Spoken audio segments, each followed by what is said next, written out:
everybody to the Speak On It podcast. I'm your host, Big Mike.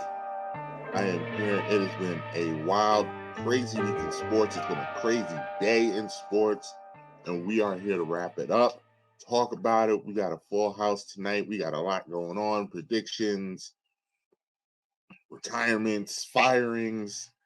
It has just been a week. You have Soy Fight Club this weekend. It's a lot going on. It's a lot going on. You know, I can't do it alone. Got the Mad Producer with me, Podcast Poppy, in the building. It's retirements, firing, replacements, you name it, quittings. You name it, we got parting of ways. Injuries, season-ending injuries, you name it, we got it this week. It is all going down this week, and we are going to try and do this show, recap everything for you guys in a nice bow in 2 hours. Please pray for us because it never goes the way we try. Also have my man Anthony in the building. What's going on? Raiders culture, baby. Shout out to Antonio Pierce. You know, he's a hot commodity in the coaching search. So, you know, that's how we do. We groom champions.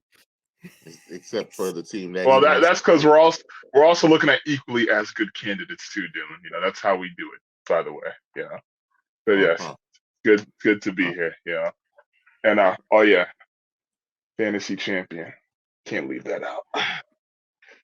Yes, we will also get into that also. And of course, we've got my man Roz is in the building. What's going on, sir? You are muted. We can't hear you. You said run it back. You said run it back. So we're going to run it back with our entire coaching staff. I mean, cry about it. Listen.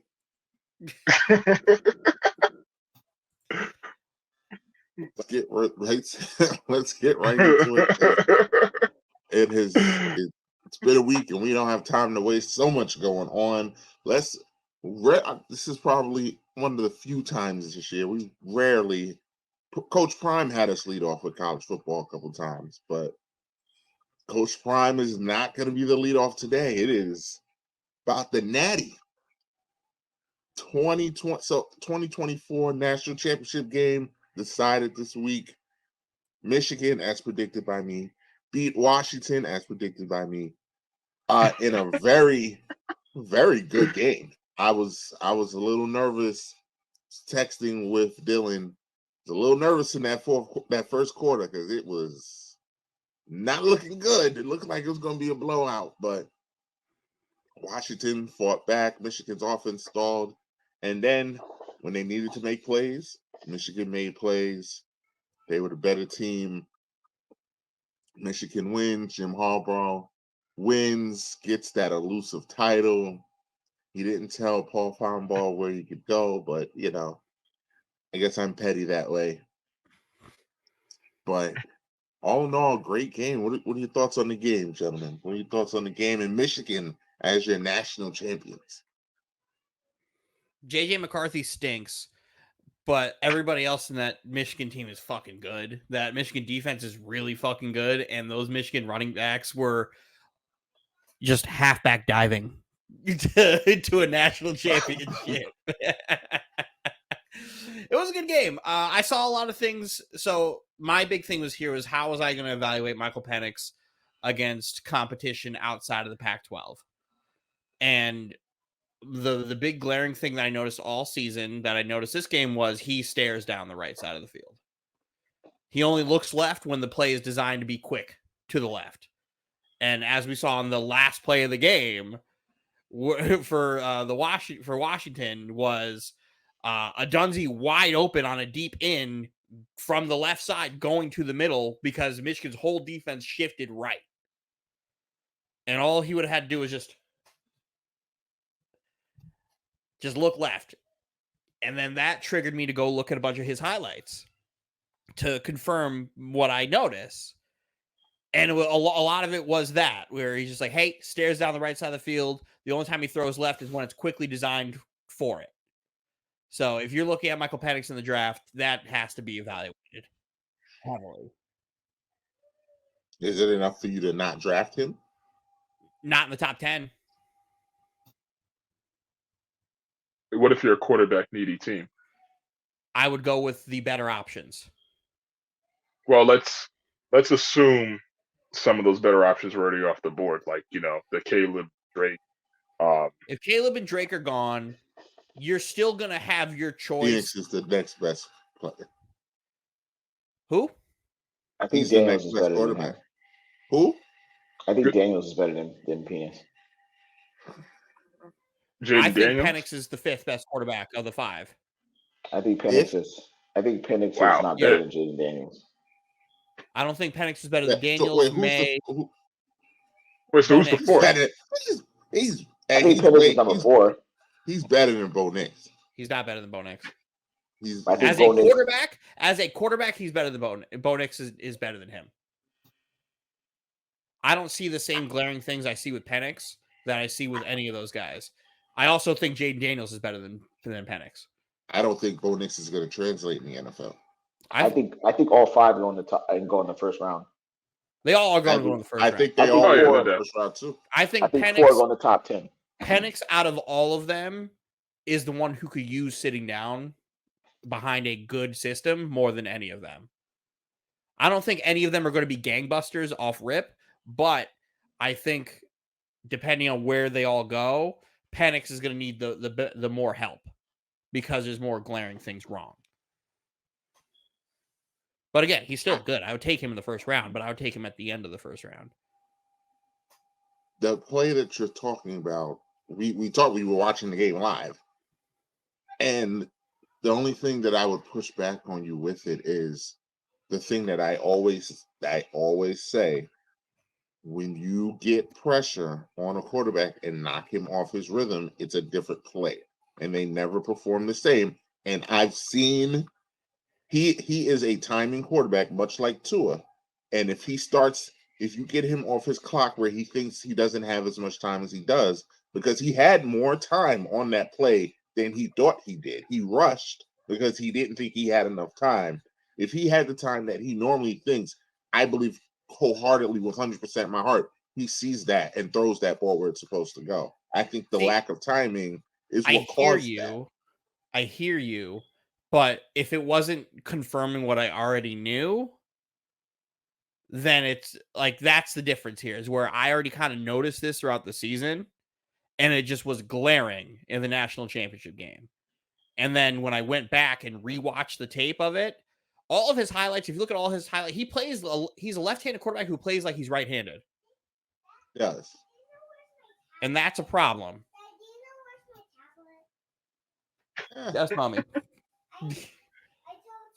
It's in the bedroom. Go. I think I don't know. Like I said, I think for somebody who's left-handed to roll to his right so frequently as he does is insanity. And for him to stare down the right side of the field constantly is insanity. That's why it's like he plays quarterback like he's a right-hand quarterback, but he's left-handed. And again, the only time he throws to the left is when it's, hey, first read, immediately throw. Every single one of his highlights where you see a touchdown from the left side, it's snap, throw. All his longer developing plays are all to the right. Any play where he's sitting in the pocket, all to the right. Any plays where he's running outside of the pocket, all to the right. I don't think he's incapable of doing it, though. That's what I'm saying. I don't think he's incapable of doing it. He just doesn't do it. And since he doesn't do it so much, that it's something you have to learn how to do. And in the NFL, if you're somebody who only uses half the field, you can't play. That's why I say if he goes to one of those later round teams where he can afford to sit in a good system behind a good quarterback with a good play caller, he's going to be really good. It's just if he goes to a bad team that most good quarterback, like young quarterbacks go to, bad pick because you're a bad team and you have a bad line and a bad play caller, he's done. He's not going to have a career. It's going to be over before it starts. I wouldn't say he's going to go to a bad team. He could go to a bad team. He'll most likely go to a developing team. You're a top 10 pick for a reason. Yeah. I think actually Bo Nix might. It's hard. I think all 5 go in the top 15. That's my take Oh on yeah, it. But Bo I Nix think absolutely. to me all because he's a little older than everybody else, and that's really it. I mean, he's the same age as you, Dylan. So shit. He only played 9 years in college. So that's what I think. I think this whole thing just solidifies, I think more than anything, that Jim Harbaugh is a winner. No matter where he goes, he's a winner. I mean, The it only Harbaugh took him brothers are forever. winners. I mean, it's not like he was just like completely just being one of the worst teams in all of college football. He just didn't win a national championship. No, he just So waited for all the other teams that beat the dog shit out of him to leave. I mean, you play who's in front of you. No, like when Urban Yeah. Meyer left, that's when he started winning. I mean, you still play who's in front of you, and if that leads to a national championship, if it leads to you getting steamrolled, it is what it is. I think this is what he needed to finally make his jump to the NFL. The tea leaves are there. He just recently hired Tom Brady's agent, which he hadn't done before, and he's only a professional NFL. Like, he only deals with the NFL. Donnie doesn't do any college football negotiations. He doesn't do any of that. So you don't hire an agent who only negotiates NFL contracts to not seriously consider going to the NFL. Does he only do it for players or does he do it for coaches? Apparently, he does it for both because he was Tom Brady's agent. So, well, that's what I'm saying. If he does it for mainly players, then it's one thing because college coaches make bread. They make player money. They make bread. Hasn't Nick Saban made like almost $200 million throughout his career? They make bread. Like that. Yeah. I mean, I saw that as somebody who had, again, I said this to Roz the other day. We've done 3 off seasons of Roz saying Harbaugh's going to the NFL, and I'm like, I don't believe it at all because you've been doing this forever. He would have jumped already because there's been better jobs available. But if your teams like the Chargers, your teams like the Raiders, if your teams like the New England Patriots, don't be surprised. There are teams that will, more than any time, I think, out of all the options that he had before, there's multiple teams that are willing to give him, and let me not forget the Commanders. There are multiple teams that are willing to relinquish much more power than they did before to get Jim Harbaugh in the building. And that's the problem because that doesn't translate to the NFL. Giving the college coach full reign, that doesn't work. You're used to kids. You're not used to playing with adults' money and grown men. That's why Saban didn't work. That's why homeboy from Nebraska didn't work. That's why that's why Chip Kelly didn't work. But I would push back on you with that though. That Harbaugh has NFL experience. Well, so did all these others. He's been away. Saban did. But Saban was an NFL coach. But Saban was not as much of a winner as Jim Harbaugh. Yeah, and not being the guy. Harbaugh he had a cup of coffee in the NFL. And he won. He did a lot with that coffee. Yeah, but that's what I'm saying. You can't say like he was there for a cup of coffee. He doubled his time in college. Actually, almost tripled because he was a college coach before he was in the NFL. Yeah, he's almost tripled his experience in college and the NFL, and he spent the last almost decade with college kids, being in charge of college kids. But are you considering what he has a small sample size? Is that what you're saying? I'm saying his NFL run is absolutely a small sample size, and right when the team started to go on their nosedive, he bounced. So is it a small sample size to determine whether? But it's a good sample size. It's a very good. That's what I'm trying to figure out. Is it like to say it's not enough to determine if he's good? I don't know how good of a coach he was because what he had in talent was incredible. But there were other people who had access to that talent and didn't do much with that. Mike Singletary was not a good coach. His players hated him. That's different. I think the players liked Harbaugh and he got more out of them. But again, if you take away Navarro Bowman, Dante Whitner, Alden Smith, Patrick Willis, Colin Kaepernick, Patrick Willis, Michael Crabtree, Hall of Famer Frank Gore, like they all incredible offensive line. They had talent, and then Greg Roman at that point being That like was the such a loaded team. Oh revolutionary my of an God. offensive play caller, where they I was mean, like, oh my Dylan, God, the NFL is doing read option now. he So where put does all Harbaugh that talent get together credit here? though. Yeah, where does he Yeah, I get any mean, credit? he picked all them guys Yeah, though. where does He didn't Like, pick all those guys. He didn't pick all those guys. But He did what not. credit does he get though? yeah, like No, he got the most out of his guys, but that's why it's like I don't know how good he was because when the team took a nosedive, he left. he left. Yeah, he ran. He ran out of town before it could happen. It's the same thing that I said with Sean Payton. I don't like, yeah, Sean Payton was good with the Saints. I don't know how good Sean Payton's going to be in Denver. I still don't really know how good he is in Denver because that team is just they're winning games they shouldn't be winning and they're losing games they should be winning. They're getting blown out by 50 something and then they're not. Like, I don't know how good of a team that is. So I think what happened, it's a different topic, but I think what happened with Sean Payton is what you were saying. I don't think those guys like him. I think he's a good coach, but I don't think they like him. So it's hard. Like that's why sometimes they play good, sometimes they play bad because they're talented and he knows how to coach, he knows how to scheme, but getting that extra effort, I don't know if it's there with Denver because they don't like him. Like the turnaround with how those guys felt about Russ is something to see, and you could see that they were playing hard for Russ and they were liking Russ because some of them stood up for Russ when Sean Payton did this nonsense these last 2 weeks. So I think it's more they don't like him. I think Sean Payton can coach. I don't think he's a likable guy. So yeah, that's why it's like you don't know how you Harbaugh's are a when you likable don't guy. have. Except for when I saw him having his whole locker room after the national championship saying he's a jolly good fellow, I thought that was cringe and terrible. Fuck that. Keep him there. But no, it's just like I didn't think he had a long enough tenure in the NFL for me to really understand like how good he was. You know? Like I understand he was good in his time there. I don't know how good he really was because when everybody left, he was like, I'm not staying. You think I want to coach? You think I want to have a losing record? I'm out. Michigan's been trying to hire me for 3 years. So who do we think is the best fit? For who? Harbaugh. For Raiders. Harbaugh? Well, the Chargers are getting a lot of traction. I would like Chargers to. too if he gets full reign. I would like to rewind time really quick.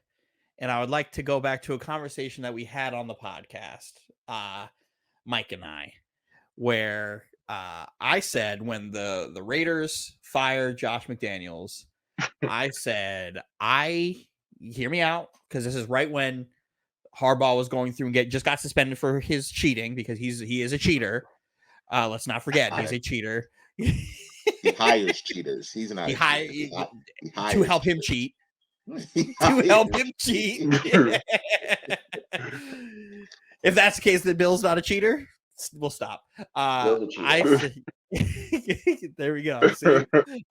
Bill's absolutely a cheater. 100%. So I said, I think the NCAA is going to try to get Harbaugh out. And I think the Raiders are going to make that their move. They're going to try to go after Jim Harbaugh. And that was almost 3 months ago. Yeah. Dilstradamus looks pretty good.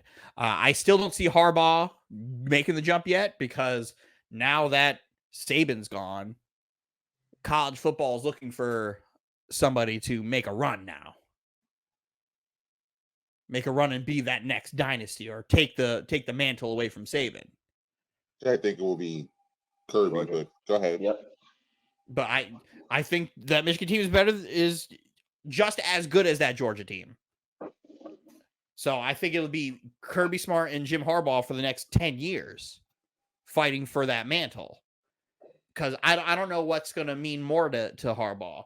Taking his alma mater and turning them into a just powerhouse of a dynasty and become the greatest or one of the greatest college football coaches ever, or trying to take a Raider team or a Charger team to maybe make the playoffs.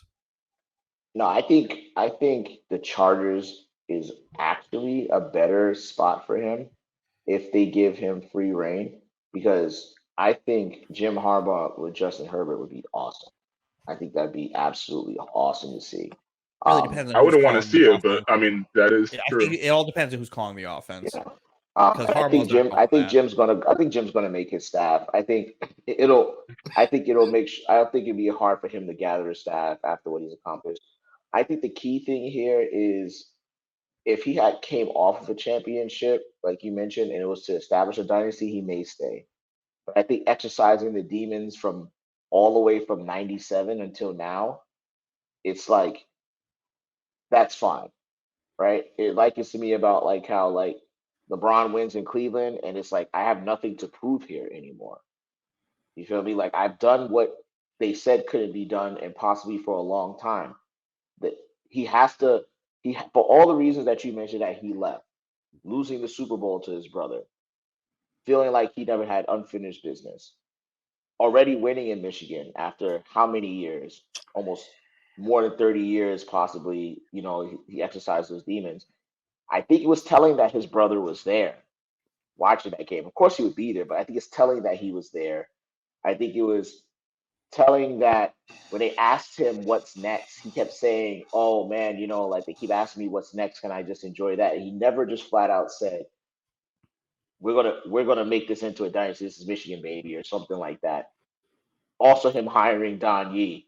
All the tea leaves are there. I think Jim Harbaugh comes in. I think it's a perfect time for him to come back to NFL and go after what he wants to be. And I don't think he wants to be the greatest college coach. I think he wants to be one of the greatest coaches ever, period. And I think winning a Super Bowl is the thing that makes that solidified. Because that's what Nick couldn't do. Nick's the greatest college football coach ever. Nick was Arguably. also a dog shit NFL coach. Nick was not. Nick is not even close to being the greatest coach of all time, right? So we're talking about an opportunity that rarely anyone gets. Even his brother might not. His brother wouldn't even have that opportunity because John hasn't done anything in college. I think Jim. I think it's time. And No, but whoever gets him, I think it's going to be a John, lucky team. It's a very lucky team that just happened to just strike right on. Just perfect timing, and I think that's why teams that may or may not on the cusp whether we should get rid of guys, and we're shocked that they got rid of guys. I think a huge part of that is because they have some inclination that he's really about to dip his toes into the pool. And you can't miss out on opportunity on a coach like Jim Harbaugh. You have to. You have to put all your chips forward to get him in the building. You have to. So I think he's going to be there. He can't. I don't think he passes it up. Personally, I don't. I know we talk about it every year, but I think this is. I was about to say you've also said this 3 years in a row. No, I understand that. But he hasn't won the championship 3 years in a row. Yeah, I agree. No, and that's where that's the biggest thing where we differ. Where you think, okay, I won, time for me to go. Where I think it's going to be the opposite. Where I think it's like, I won, let me do it again. If he was smart, he would do it. He would just run it back with Michigan. But if you're going to lose, and again, I would take a look at the other opportunities like for next year, because I don't think there's a great opportunity. Like I think Washington actually might be the best opportunity out of everybody. Because they also have the most cap space in football. They have the second pick in the draft. You have everything ready for you there. You have an absolute dog at number one wide receiver in Terry. You got a good running back in Brian Robinson. That's you have the number 2 pick in the draft. But you have the number 2 pick in the draft. And that's the hardest thing to get is a franchise quarterback. You have the number 2 pick in the draft. Huh? You have the number 2 pick in the draft. Yeah, but that's a draft pick though. Like Chargers, as much as I hate to say this, you have a solidified franchise quarterback right there. And you still have Keenan Allen, albeit he's kind of like on the back end of his career, inching towards that, but he's still very good. You still have Mike Williams. Yeah, that's really the only bad part. Like seriously, outside of the cap situation, what is really bad about the Chargers situation? What else is bad? Everything else. That's the bad part of the situation. It's cap hell. But you have a franchise quarterback. You have a studs at receiver. You have a good tight end. You have a. They have no money, but how do you bring in your guys with no money? Yeah, I agree. If he wants legitimately, like most coaches, clean slate, best case walking-in scenario, it has to be the Commanders, right? Because the cap space, the draft pick, the new owner starving for any type of superstardom relevancy. They're literally hiring a bunch of different minds just to find the person. I Bob don't think, Myers. yeah, I just don't think that. And I think the thing is, Bob has also seen him up close and personal in San Francisco. Bob has been around that team and the Oakland team. He's seen it. He's felt that. And Bob likes And winners. his family's in Baltimore. And listen, I'm telling you, like the thing is I also think because of just the opportunities that Jim has at in the NFL right now about to open up for him, I can't possibly see his advisors and anyone saying, Jim, stay in college. They're like, you have all these opportunities to finally get what you want right now in front of you. And you can choose the clean slate, the franchise quarterback already there, or you can choose to just have the legacy team, which is the Raiders, which is you win as a Raider. I mean, like, forget about it, right? Yeah, That's forget like about that's like winning as a Cowboy. You win with that Raiders team. I that. mean, you're Exactly. not just immortalized in just the Raiders. You're immortalized in all of football. Period. Like, like Culture. but that's just the Raiders' legacy. Anthony, your team's culture is Antonio Pierce, and you guys aren't even considering interviewing him for your head coaching job right now. Yeah, I believe we're talking about Jim Harbaugh right now. yeah, I think you're Jim. You have to do it. But shout out to that. That was a great game, man. I think everyone was worried. You know what I'm saying? Like, oh, Georgia's not there, and Alabama lost, but like I think Washington proves that. Listen, like, and they brought a good point. The Pac-12 doesn't get as much, love and as much like, I guess press as much as the SEC. So therefore, they're just beating the crap out of each other all year, and then it's hard to determine, what I'm saying, like who's really good. But to be honest, I think like you had like four teams at one point from the Pac-12 that were like in the top 25 or something. Yeah, there And was at 1.6 teams in the top 25. yeah, The I mean that's Pac-12 was ridiculous. the best It's conference ridiculous. in the And country this year. yeah, that's ridiculous. And that's ridiculous that people were sitting here crying about forget about the FSU stuff, but like oh my God, Washington's there and like they literally ran the gauntlet in that Those were division. the two So best teams to be there. They needed to be there, and it was they need much to be better there. than last year's Natty, where the game was a 40-point game going into halftime. So like, but the difference there was TCU beat good teams to get there. Is Georgia was so much better. Georgia was just so much better than them. Georgia would have beaten anybody, any of those four by 30. 21, 28. I don't know about all that. They would have won by 3 touchdowns against anybody. Oh, well, we're talking about last year where they faced TCU? Yeah. Yeah. They would have beat Michigan. Yeah, they would have beat Michigan by 3-4 touchdowns. That Georgia team was too physical. Way too physical. That was an NFL team. Nobody was beating that Georgia team last year. So we were supposed to wrap it up. We did it everything just how we wanted in our nice time slot. And then Nick Saban decided he wanted to retire. Literally, we're sitting there. Mike sent out the doc. He's like, all right, guys, this is it. I was like, yeah, that's cool. Nick Saban just retired. I mean, let him and Belichick just go and play golf and just go on an island together. Like they're best buddies. Like get him out of here. Get both. Bill's gonna try to coach next year. Saban's done. I don't think Belichick's done. Belichick's coaching. Belichick will probably be the coach of the Chargers next year. That's why I think he's going to I also think he'll go there. And then he's going to ruin Justin Herbert because he just can't hire offensive staff either. So, we'll hey, I have no complaints about that. It'll probably be Belichick and Josh McDaniels over in LA, and Anthony's going to that's what's going to happen. I think that I was just texting somebody that I'm telling you. He's going to bring Josh McDaniels. If Bill, no, I'm serious. I told somebody, I said, okay, this is going to happen. Bill's going to leave, and they're going to bring Josh McDaniels to the Chargers. Or Bill's going to go up to Kraft and say, give me Josh back, and we've had nothing but success with Josh with us, and we'll just ride with this new quarterback. But I don't think Kraft's going to go for that. I think Kraft's going to be like, Bill, I appreciate what you're doing. I'll let you Kick off. rocks.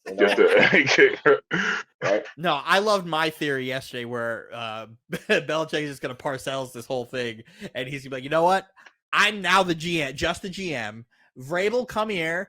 I'm drafting everyone. And it'll be the best. It'll be the best. Do you think it's even possible that Jim Harbaugh considers the New England Patriots? No. Why not? Talk about making a name for yourself. You can't do that there.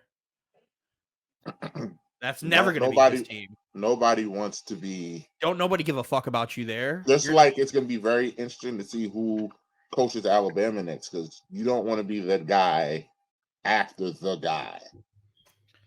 It's going to be Dabo. In Alabama, you think so? I said this like 5 years ago that I thought Dabo was going to be the next person to coach Alabama when Saban retires. And now it's really like a thing. Dabo in Alabama is interesting. Dabo also lost touch with how to recruit in college football nowadays. So let's see how that goes. Too bad. And it wasn't even bad years. It's not a matter of bad years. It's a matter of he's not using the transfer portal and refusing to acknowledge NIL. You can't do that. Yeah, it was that was a weird take. He was very adamant about not doing NIL. Weird. Very weird. So that's why it's like, that's very out of touch. You can't do that. Get down and lay down. And obviously he's laying down. So I think Vrabel would be a perfect fit. Vrabel is already the Patriots coach. They were doing. Remember earlier in the year when they were doing Mike Vrabel Day at fucking Foxborough? We sent Mike a picture of him and Kraft. We're like, oh, collusion. I've never in my life seen anything like that. An active coach getting honored in a Ring of Honor in the season. Mid-season. Come the fuck on. Come the fuck on. If that's not, hey, Bill, we're trying to fire you or we're going to tamper our way into getting our guy. Hire Teddy Bruschi as linebackers coach. Oh, yeah, I mean, Jeff Saturday as the coordinator.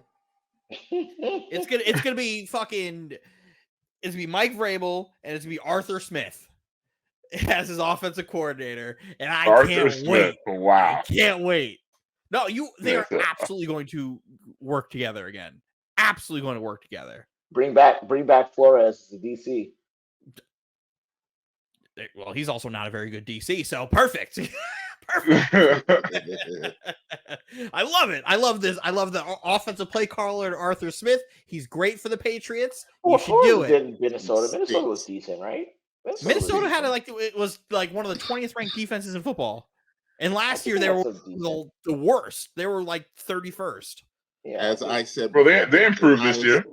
They're not as bad as you think they are. No, they're in the 20s. They are better than they were last year. They still stink.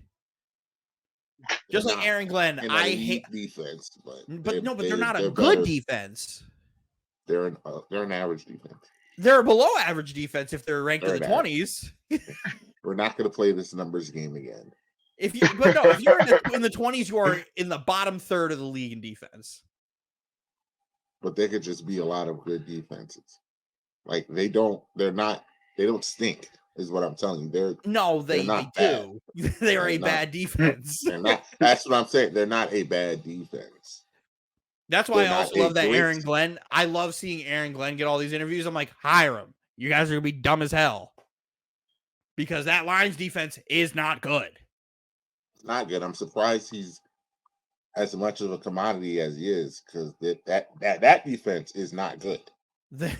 That defense is worse than the Vikings defense. Like that was shocking to me. Why is he even getting interviewed? He got interviews last year too, and he had the 32nd ranked defense in football. And I'm just like, if teams are going to interview him because Dan Campbell's awesome, you deserve it. You deserve Ben Johnson, I understand. But now Dan Campbell we look at Dan Campbell like he's a fucking psychopath because he just doesn't believe in punting the football. I look at Dan Campbell every week and I'm just like, I don't know how Lions fans do it. Because I would be having a heart attack every fourth down. But that was Staley's thing for so long too. He refused to. He always went 4-on-4. Well, Staley's also stupid. Not a good coach. Staley was stupid. Staley was a defensive-minded head coach who had one of the worst defenses in football. So we only have we're sticking to the clock. We only have 3 minutes. Final thoughts on Nick Saban. The greatest college head coach of all time, well deserved. He had more more of his players picked in the first round at 44 than he did total losses in his time as a coach with Alabama. Yep, that's pretty awesome. Which is The GOAT. ridiculous. Yeah, So, I mean, he's shout out had to Saban. some, and the quality of players that he's had come out of Alabama have been. He's had first rounder, backup first rounders, backup first rounders, backup first rounders. Mhm. Like, that's insane. Heisman Trophy. What, he had like 4 or 5 Heisman Trophy winners? Yeah, something like that. It was a machine. Unbelievable. That was NFL University. It didn't matter. You would as a freshman, you would commit to Alabama, and you'd be like, I'm cool with sitting for my first 3 years, get a couple rings, and then play my senior year, and then get drafted in the first round. Mm-hmm. Shit, all of our I think Anthony's the only person on our in here who. No, Anthony has an Alabama running back, and we all have our team's best players are from Alabama. Quinn Williams is an Alabama alumni. Derrick Henry, Alabama. Josh Jacobs, Alabama. Mm-hmm. We all have a product of Nick Saban. So thank you, Nick Saban. Because you gave us all our team's best players. You can't really say much about Nick Saban and what he's done in Alabama. I don't even know how anyone can have a negative thing to say. You don't have to like his personality. You don't have to he's given me one of my favorite quotes. The rat poison quote is one of my favorite quotes. I think, I've heard in college football, I had me chuckling for literally weeks. Every time somebody gave a compliment, we don't listen to that. Rat poison right there. Just because, just the reverse psychology of his players, because they were so good that they were so good at a point where he had to come up with ways to keep them from understanding how good they are. That's how good they were. We can't even pretend that we're not better than everyone, because we know we're not better than anyone. Our backups are better than everyone. So we're starting over them. We're better than everybody. They had 5 NFL quarterbacks on their team at one point. 5 NFL quarterbacks on their team. That's insane. Jalen Hurts, Tua Tagovailoa, Mac Jones, Bryce Young, 4 NFL quarterbacks on their team at one point. Insanity. Insanity. There's a reason the college football playoff for almost a decade was called the Alabama Invitational. It's just who gonna come and lose to Alabama. I mean, and at one point assembled, because they transformed so much. Because at one point it was running back U. Yes. Then it turned wide receiver U. Then it turned into wide receiver U. Then they did go on this run with the quarterbacks. They always were pick a defensive player. Always had the scariest defensive line you ever seen in your life. Yeah. Bryce came from Alabama too, I think. Who? Right? Did Bryce come from Alabama? Bryce Young? Yeah, Bryce Young, yeah. Bryce Young, yeah. Yeah, a Heisman winner at Alabama. Yeah, that's right. Shout out to Jets. We got 2 Alabama guys. We got C.J. Mosley too. Shout out to Alabama. C.J. Mosley, correct. And even their bad players are role players in the NFL, all on rosters.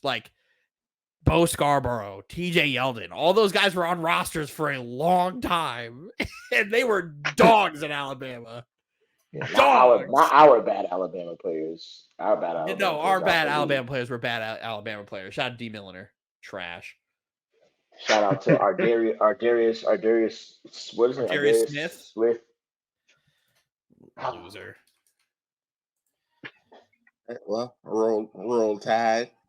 Roll. I don't give a piss about nothing but America and the Tide. Roll Tide. Roll Tide. And yes, I definitely poisoned those trees. They put a Scam Newton jersey on Bears too. That's why. Roll damn Tide. Roll damn Tide. Roll damn Tide.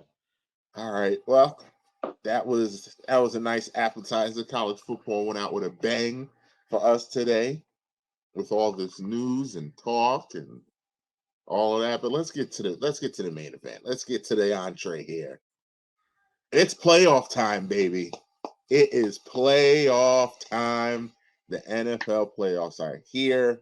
We've got our final matchups. This past Sunday, we got a great game between Miami and Buffalo, which Buffalo went into Miami, got the win, went from on the verge of saying Josh Allen is the worst quarterback in the league and he is white privilege to Josh Allen might need to win the to Josh Allen might need to win the MVP, and they're the Who two said seed.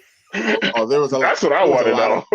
There was a lot of hints of white privilege with Josh Allen when they were talking about why doesn't he get the same criticism Dak does. There's Listen, a lot of sports world, underlying. it's okay to shit on Josh Allen for being fucking stupid. It's No, but the fact that okay. I don't know didn't about get that whole privilege thing. he didn't get the same scrutiny that Dak did, even though That's he correct. had way more turnovers than Dak. That But was the I don't think underlying. that's But privilege. the thing I is, think Josh that's because Allen. it's the Cowboys. That's why. Yeah, that's exactly what No, it is. but It's Cowboys. It's the no, but Cowboys also versus Josh the Allen. Bears, not the Josh privilege. Allen does that thing where he'll play just horrendous for like a whole half, but then like he'll just wake up and be like, "Holy smokes, I play like shit," and just completely turn it around and just play like one of the best quarterbacks.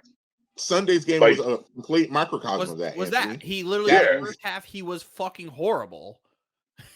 he was just And in the- brutal. in Like, the second especially half, that. he was unbelievable. Yeah, He it's realized that he's unbelievable. one of the best running backs in football. That's what he realized. Like, He has a He got- short-term memory, like He for got lucky shitty Tua play. turned the ball over showed up. Because if Tua Tagovailoa showed up, might have been different, but Tua turned the ball over showed up. So got lucky. Oh, that last pick by Tua was awful. Oh my god. Picks were horrible. All of them were horrible. and now, Josh Allen's. All of Josh Allen's picks were bad. I mean, Cheetahs played in negative.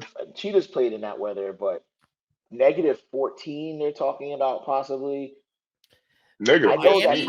I know Tyreek's going to kill, but is he going to be able to get the ball Miami to him? went from having to play Buffalo again in Miami in nice, like 60, 70 degree weather. Yeah, it would have And been now like having to go to 64 degrees. Kansas City, Missouri, zero degrees but it's gonna feel like -14 against the defending Super Bowl champions who already beat them this year.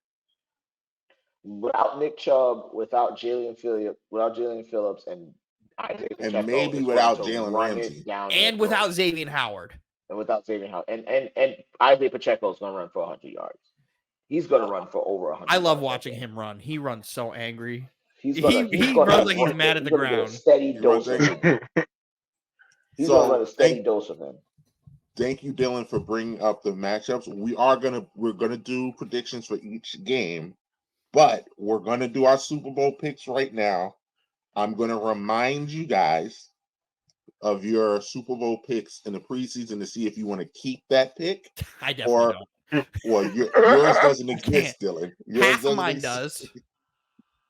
Yours doesn't exist, Dylan. But just gonna remind you of the pick, and then we'll write down for the graphic. We'll have it posted on our IG page of what the fellas pick.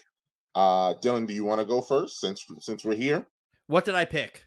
You picked the Jets versus the Cowboys. Well, Aaron Rodgers died for 4 plays into the season, so I can't even get that. I'm about to say I don't see the Jets on the screen, so I don't think you can do that pick. The football gods were laying prone on top of MetLife Stadium on September 11th, and they pulled out the Barrett 50 cal and promptly took my season away. Did a nice little quick scope to Aaron Rodgers' Achilles, so I don't get that. Give me the Ravens, give me the Cowboys. Okay, let's write that down and lock it in. Ravens, Cowboys. Yep. Okay, so I won't ask you how we get there. That's none of my business. But do you think somebody will knock off the Niners? Mhm. Okay. Anthony, you picked in the preseason Bills 49ers. Your pick is still alive, Anthony. Preseason pick is still there. And This has speaky. I'm ready to not go. gonna lie to you, Anthony. I'm not Yeah, mad see, at it. the problem is my confidence level in Buffalo was like here during that time, and now it's like down here. Anthony, this puts you in, like, if we're gonna talk like down the road next December, this puts you in that legendary like 40 win status if you stick Here's with a it and it fun. happens. The problem is Buffalo. They're on a 5-game winning streak. This has to be the most struggle 5-game winning streak I've ever seen in my life. Like they haven't played that well. In my opinion, they're limping into the playoffs. Just the way they've been playing and how inconsistent they've been. Don't let us pressure you. Pick who you think Pick is who you going wanna to the pick. Super Bowl. Well, okay, so here's my Super Bowl prediction. Drama. Vince. The dead air. The Fuck, pressure. I'm gonna do it. Browns Lions. Oh. That okay. You know what? How do you Okay. go from on the Joe verge Flacco. of having a speaky worthy That's a like speaky prediction version. of the year? I don't know, Dylan. And If we now- get Browns Lions, I'm Yeah, gonna but be now like, we could yo, also Dylan have it called. be. If we Okay. get Browns Lions and Anthony called that, I'm gonna be like, that was a damn good pick. He's putting a lot of trust in fourth down Dan Campbell, man. He's putting a lot of trust in. He's putting a lot of trust in Joe Flacco. Actually, I'm more worried about Flacco than I am the Lions, to be honest with you. But okay, Anthony, I'm here for it. I respect it. I respect that. Roz, those of you who watch the show, you know that Roz never gives predictions. I do not have a Super Bowl prediction. I just have division winners. That's all I have. I don't have an MVP pick. I don't have a hot take. He's just like, yep, I know. All I have is division winners. Which You ain't never gonna have me on that worst take. Speaking You have a worse take if you don't give them. exactly. So yeah, you pick who you want. You're gonna pick somebody though. Who's going to the big game? Yeah, we're gonna do the low hanging fruit. We're gonna go Ravens and 49ers. Chalk. Oh, okay. I thought he was gonna say no. Ravens and 49ers. But Roz, that's not an option. No. Maybe. I mean, I'll think about it. how did the division winners go? Do you want the division winners now, or do you want me to make my pick? Make your pick, and then we'll Make do your division pick. winners. I'm sitting here in the same predicament that Anthony was, because I picked the Chiefs versus the Eagles before the season. And man, that Eagles pick. Want to talk about a team limping into the playoffs, Anthony? Ooh, That team has lost 5 out of 6. that Eagles pick is tough right now. Too bad we didn't take that wheel spin. Jalen Hurts going to finish top 5 in MVP, because he's absolutely not doing that. We're still being calculated, all right? No, we're not. No, we're not. Boy, I just don't. I don't trust the Eagles defense at all. Like, You should keep it. I really trust their all. I don't trust either of them. Yeah.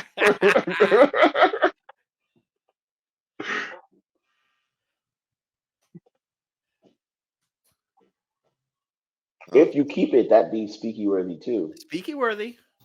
It A would repeat be Super Bowl that was predicted before the season. unlike some people, I make picks off of what's happening when the playoffs start. I don't just, well, that's what I said 6 months ago. I don't remember. I've been saying that the Ravens are the best team in football for about 2.5 months now. I'm not getting off that train. So that's mainly the reason I won't do that, because I truly believe the Ravens are going, spoiler, to win the Super Bowl. But I can't agree with Dylan in no circumstance. So I will go Ravens.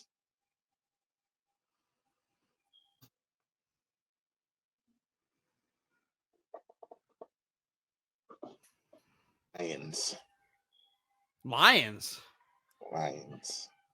I knew he was gonna pick the Lions. Because I was like, man, I was like, a part of him, he just doesn't want to say the 49ers. I was like, I just don't. he just doesn't want to say He the doesn't want to pick 49ers. the 49ers, and he's not going to pick the same thing I did. And I want to pick the Rams, but I don't think the Rams are going to beat the Lions. Like, that's literally the one thing stopping me, because I told you, if the Rams beat the Lions, the Rams are going to beat the Niners. I said this. But they wouldn't play, but they would have to beat the Cowboys. Not if the Eagles win. But who says the Cowboys are that's going the to roll? bracket. Oh, that's no, the bracket. No, they would still The have winner a of But that's Detroit, assuming LA Dallas plays- is going to win. No. If the Eagles win and the Lions win, the Rams are the lower seed. No, it's not like in basketball. That's what the bracket is. No, What do you mean? The Niners and the Ravens are going to play the lowest seed. They're going to play The Niners would play the Rams, Dylan. They would play the Rams. Oh, assuming obviously if the Packers lose. Assuming the Cowboys win, which we're all assuming the Cowboys are going to win. So if the Rams and the Eagles win, the Rams will then the Rams will go to San Francisco. And I'm telling you right now, they're going to beat them. Well, not even right now, because I said this I said this about 3 weeks ago, but then that will be my speaking. That right there. No, because you didn't predict it between the fucking before the season. Because I also agreed with you. Are you going to speak even I agree with you? I predicted it when the Niners. The only person here who didn't agree with you. Before they lost to the Ravens. How are you? Before they lost to the Ravens, I said the Rams would beat them.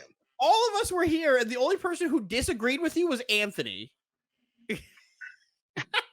I don't remember anyone co-signing it. Me, Steven, and I believe Roz were like, "Oh, I could see that happening." See, that's not co-signing. That's not co-signing. I actually said that they would beat them. I actually said that they would beat them. I actually did say that they would beat them. Yeah, I said it wouldn't surprise me if they did. Because we all understand how they play. Anthony was like, "Who fucking cares? They lose." I still stand by that. Hey, who cares? They lose, and it's just like I'll throw the goddamn watch party for that game, and I will tell you how they're not beating the 49ers. I will stand there. It'll be a hell of a game. It'll be a hell of a game. A hell of a game that they ain't gonna win. Fuck all that. All right, so we'll go backwards. For the division winners, I had the Cowboys, Packers, Saints, and Niners. Which I got the Cowboys, fucking Packers. Hey, the Packers made the playoffs. Anthony said the Packers are gonna be dog shit. Well, so yeah, I did get a little. Yeah. You laughed at me, Mike, and Steven when we said the Packers were gonna have a winning record. You're like, no, the fuck they're not. Yeah, you thought they were gonna stink. You thought they were. Well, they're on the. Yeah. It did look like that for a little bit. You were right for a little bit. I was nervous. Yeah, I was nervous. I was nervous. So I got 2 out of 4 in the NFC. In the AFC, I had Buffalo, Baltimore, Tennessee, and Kansas City. I got 3 out of 4 in the AFC. So, and the Titans pick was mainly because I don't like the Jaguars. So, but I didn't see the Texans coming. I think we all got the AFC South pick wrong. Yeah, I didn't see the Texans coming, so I'm not going to even fake that. My hot take was the Browns and Giants make the playoffs. Got one of those right too. And the Jets missed the playoffs. Got that right too. And I said Dak would win the MVP. And I mean, he could still win. He might finish in the top 3. If I get Dak MVP, I mean, that's a good one. That's a good one. That is a good one. Dylan, make sure you get Steven's pick for me to go up on the board. He had Cowboys, Packers. This could be a candidate for worst predictions. Oh, Panthers. He had the Panthers winning the division. Yeah. That's not a good pick. I understand what his logic was because we all thought that whole division was dog shit. So that did not. I had the Bucks well. in last place in that division. He had the Bengals and the Niners in the Super Bowl, so that also will not happen. Yeah. And the AFC, died. He had the Dolphins, Bengals, Jaguars, and Chiefs. He got the Chiefs right. That's it.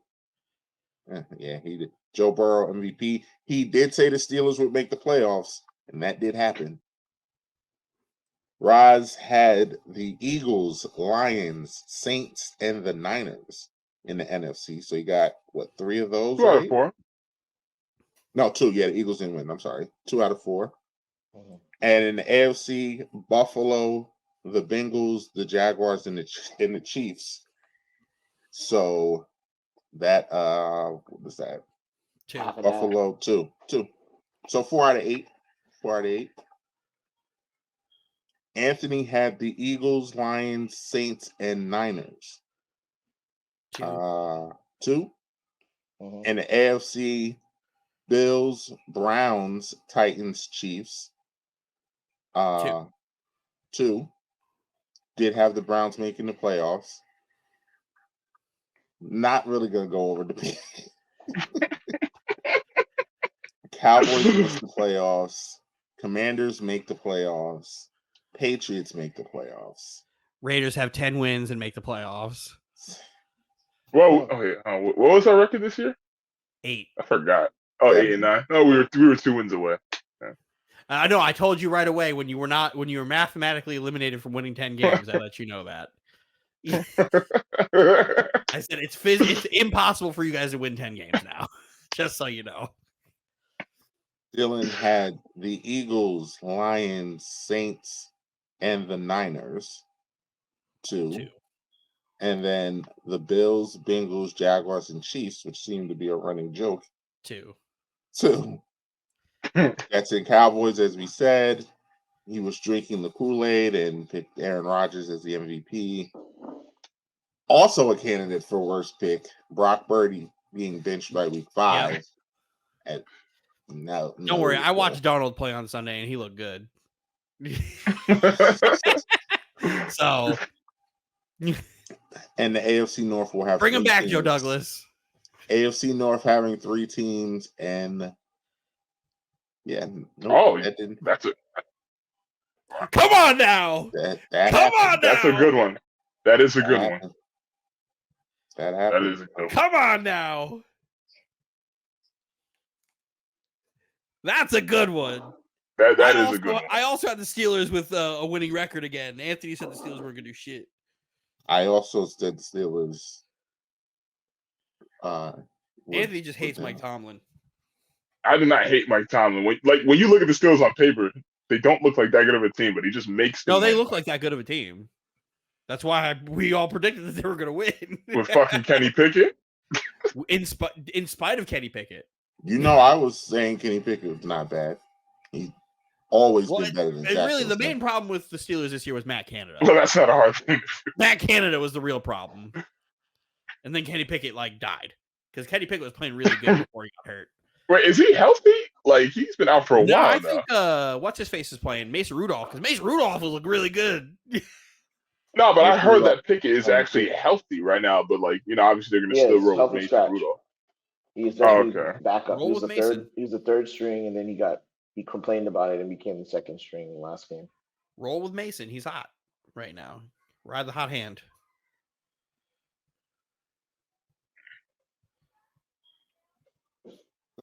All right, let's get to this week's actual games. Let's just have some fun with this. We'll go AFC first.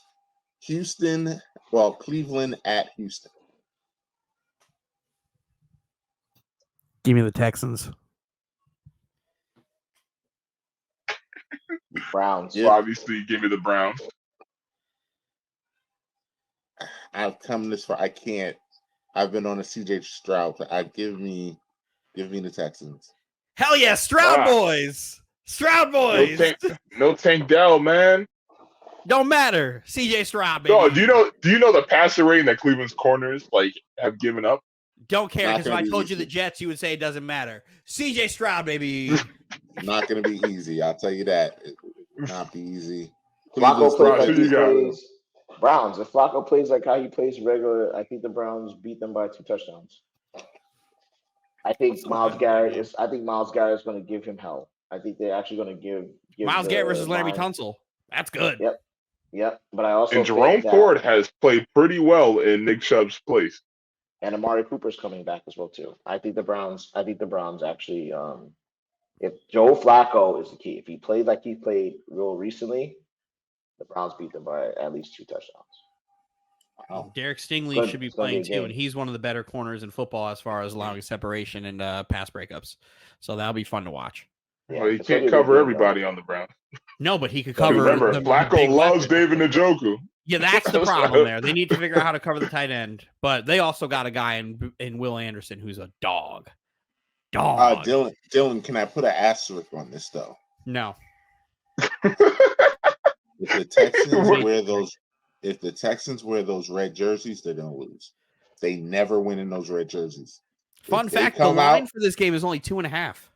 Yeah, it's gonna be a good game. If the Texans wear those red jerseys, I'm switching to Cleveland. Just like you know right now. You can't do that. I'm telling you right now. If I see that field red, we're not letting Mike do that, right? No. They're not no, you picked the Texans. No matter whether they're wearing red, white, if I get blue, scrutinized, yellow, if I get scrutinized for my maybes, then absolutely not. Then yeah, you're not gonna pick. If they're wearing red, I'm not wearing. Nope, you gotta pick red and all. They'll wear blue. They know better. Let's skip and because I feel like that's the main event for the AFC. So let's go down to the snow globe at Buffalo, Pittsburgh. I hope they run the snow globe play too, by the way. Buffalo.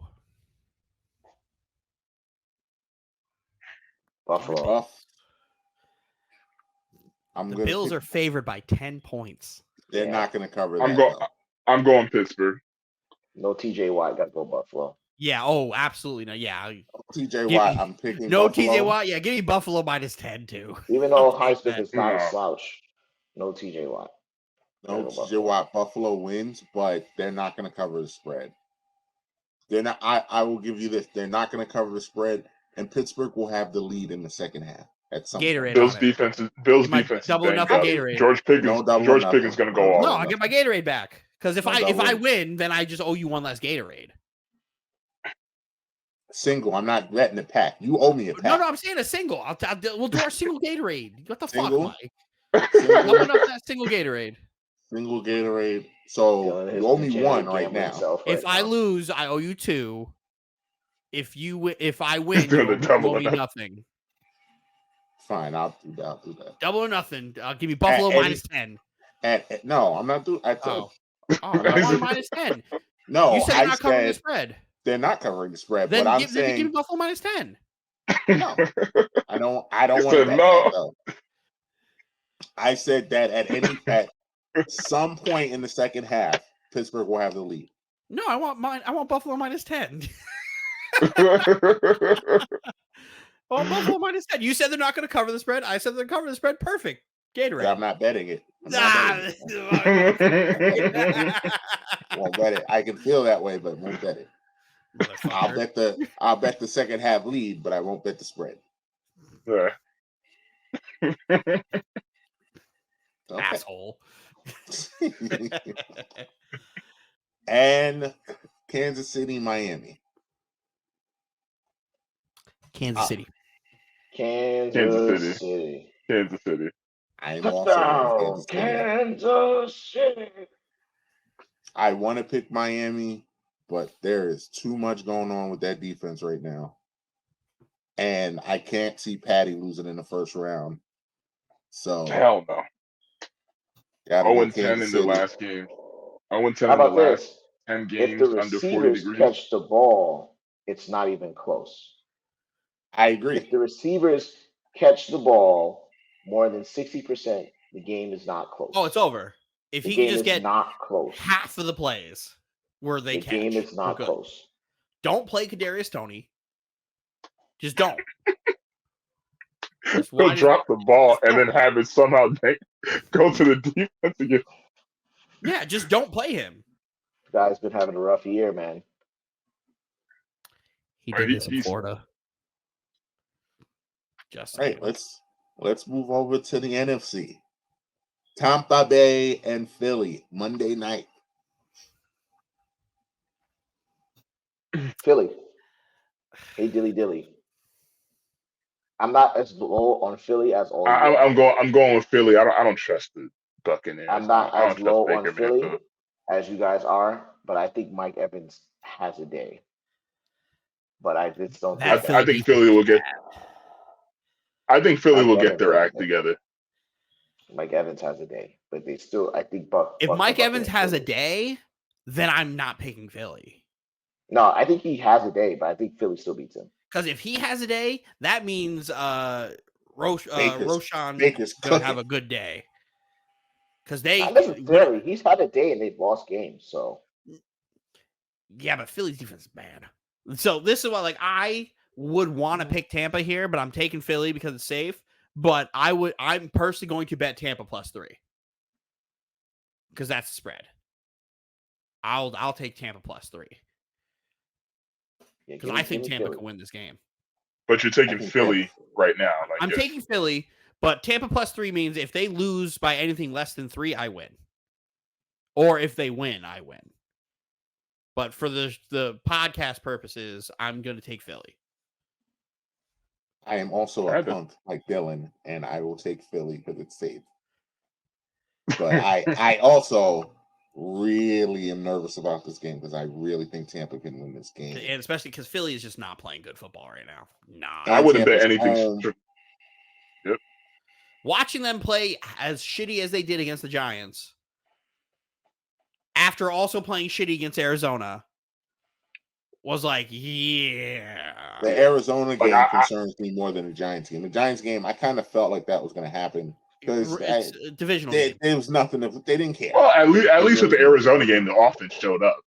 The Arizona game is what concerns me because they needed to win that game and they couldn't win that game. And if you could get a Baker Mayfield who's feeling himself just a little bit, I'm going to be nervous. I'm going to be sitting there. But he wasn't feeling himself. He wasn't feeling himself the last 2 weeks. Well, was it back? It was back-to-back division games. That shit happens. And you know how Marshawn Lattimore. Yeah, but it's still the Panthers. Regardless, it's still Panthers. The Patriots beat the Bills this year. Like it's divisional game. That shit happens. But I don't hold those last 2 weeks super strong because Marshawn Lattimore in his career just puts Mike Evans in hell. You talk about Marshawn Lattimore in front of Mike Evans, he starts getting mad. Like that's gonna happen. And then again, divisional games. If you get Baker feeling himself, because Tampa Bay believes they could have beaten them earlier in the year. They just played them in a early spot where they couldn't figure it out. They kind of figured it out. And if they get Mike Evans if they get Chris Godwin involved, fuck everything else. If they figure out how to get Chris Godwin involved early, this game is going to be a lot different than people think. I just see this as Hurts coming back to form. I just can't pick the Buccaneers. Everything in me is telling me that Tampa is going to win this game, but I cannot do that to Jalen. This is the game I wouldn't bet more than $10 to somebody on the Eagles winning this game. It's not a strong yes for the Eagles, but that's what I'm saying. That's why I think it's safe to take +3 if you were going to gamble this game because I could see this game being very close. Very close. I'll find out it's the Monday night game, so we will see. Detroit and Los Angeles, the Rams. It's going to be a shootout. In Detroit. It's going to be a shootout, but I'm taking Detroit. I think Matt Stafford goes back into Ford Field and fucking sticks it to these motherfuckers for trading him, and it's only right for Matt Stafford to show up in Detroit and win the playoff game. Nobody has won more games in that building than Matt fucking Stafford. So give me the Rams.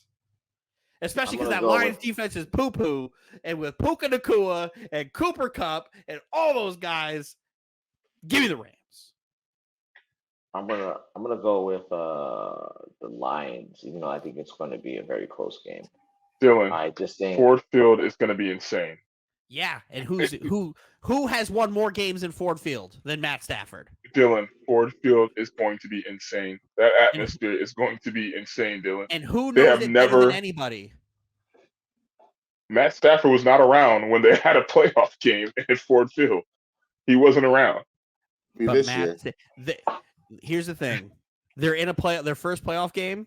Matt Stafford's there. Matt Stafford is a legend in Detroit. He is arguably the greatest quarterback to ever play for that franchise. Matt and he's Stafford going to be dealing with a raucous crowd. He is a Super Bowl winning quarterback, so I don't think he gives a fuck about a rocket crowd in his home. This is not a Detroit Lions home game. This is a Matt Stafford home game. Okay. Roz, it's a Matt Stafford home game. Who did you pick, Roz? What'd you say? Who did you pick? Because I didn't hear you with Dylan and Anthony yelling. I picked the Lions. So I picked the Lions. I don't trust the Rams offensive line given the situation where they're going to be like massive underdogs. I feel like they went on their streak and everyone was kind of like, they could win, they can't. I don't think the teams were like, oh my God, like this is where all the marbles are. I feel like Detroit's been starving for a playoff team for so long. I feel like, and a division winner at that, I feel like they're going to make it hell for them. But it all depends on what Jared Goff you get too, because he also is a head case at times. He can throw 5 picks, 4 picks, and you'll just be like, why? And they'll just lose. So then, like, we'll see. We'll see. But that championship DNA, Matt fucking Stafford. So I'm torn because, as I've said, I think the Rams are really hot, and they're the team that nobody wants to Gardner play. Johnson's coming back. But I also said on this podcast that I didn't care who the Lions were playing in their first playoff game at home. It did not matter. You could send God in there. Detroit's been waiting 65 years for this game. They can't lose this game. So I'm reluctantly going to pick the Lions, although I actually agree with Dylan. This is also a Matt Stafford home game. This is he's going to be. This is the worst possible home Lion game in the they could have gotten. They could have gotten. Anybody else? I would have picked anybody. I would have picked the Lions against anybody else in that game. I would have picked Lions by 1 billion. You let Matt fucking Stafford into Ford Field? Matt Stafford revenge game. So, I'm gonna pick the Lions. But would it surprise me if Matt Stafford goes off and throws with 350 yards and 4 touchdowns? No. And then I'll come on here and I'll say I should have listened to my gut. But no, because Jared Goff can do the same thing. He can. Yeah, nah. He does have the ability to do it. He has the ability. Done it, man. He's done it many times this year. And he has the weapons to do it. Amon-Ra St. Brown. All in all, I think I trust Sean McVay more than I trust Dan Campbell as well. Outside of Matt Stafford going back to Detroit, I trust Sean McVay a hell of a lot more than I trust Dan Campbell. I also trust Aaron Donald. Stop trying to talk me into the Rams, Dylan. I'm not trying to do anything. Lions. I'm not trying to talk anything. I like being the lone wolf on this. I'm the Lone Ranger on my pick. Leave me be. Last one of the weekend, I actually think this one will be consensus, but Cowboys, Packers. Cowboys. I don't think it's gonna be consensus. I think Anthony's picking the Packers. Yeah, I was picking the Packers. I'm Yeah, not picking no damn Cowboys. Prescott. What? I'm not picking no damn Cowboys. The minute I saw this match, I'm like, Green Bay's winning this game. No, I'll bet you they're winning this Gatorade game on that one. I No way. got a Gatorade on that one. I will happily bet a Gatorade. Hey, deal, sir. Deal. All right. Gatorade bet on the on because I've got the Cowboys by $1 million. Yeah, I don't know about $1 million, but Cowboys by $1 million. Whoa. Why are we throwing salt on the Packers now? Cowboys are 7.5-point favorites. That team's too young, and the Cowboys are front runners. Oh yeah, the Cowboys defense versus a really young receiving core. That's tough. I don't care how good Jordan Love's been. Dan Quinn is going to be sending Micah Parsons everywhere. I don't think the Packers are bad. I just don't think they're ready for this moment. Not yet. That's all.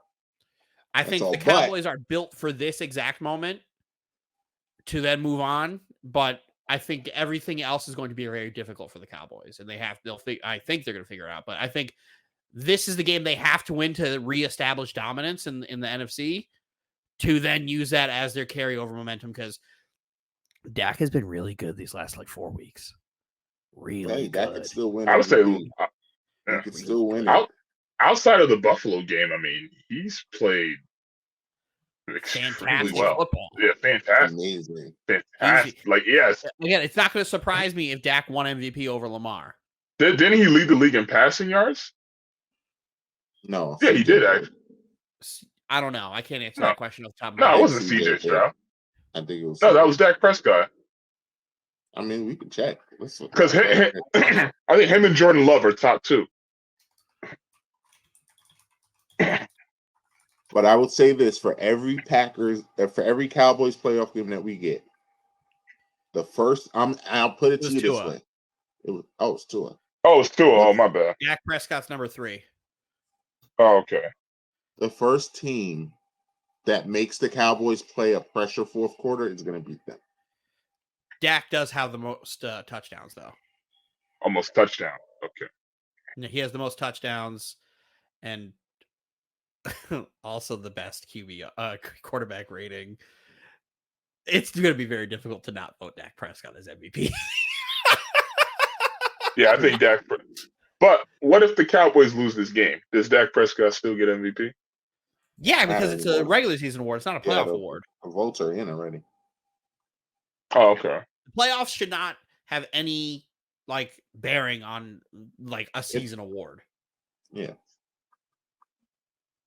Because it's not a playoff award. And if they lose and Dak still throws for 4 touchdowns, why wouldn't he deserve it? Sure. But I don't think the Packers have a bad defense either, though. Their defense is pretty solid. It's solid. It doesn't show up all the time, and Jai Alexander is hit and miss. Very hit and miss. So, I don't know. Here we go. Here we go. But Aaron Jones has been playing phenomenal last few games. This young core, Christian Walker, and those dudes, they have been playing great. I mean, they're super young, but they're super talented. I like what Green Bay's been doing. I know it's not going to be easy. Obviously, it's not going to be easy, but I think they can go in there. I'm just going to pick the defense on this one. That's where it's just I'm just going to pick the Cowboys defense against the really young team. You got one of those defensive wizards, man, in Dan Quinn. The next Seattle head coach. I think he's going to stick it out to see if the Cowboys make it to the Super Bowl. If they don't make it to the Super Bowl, Mike McCarthy's fired. So if they win a playoff game, his job is safe.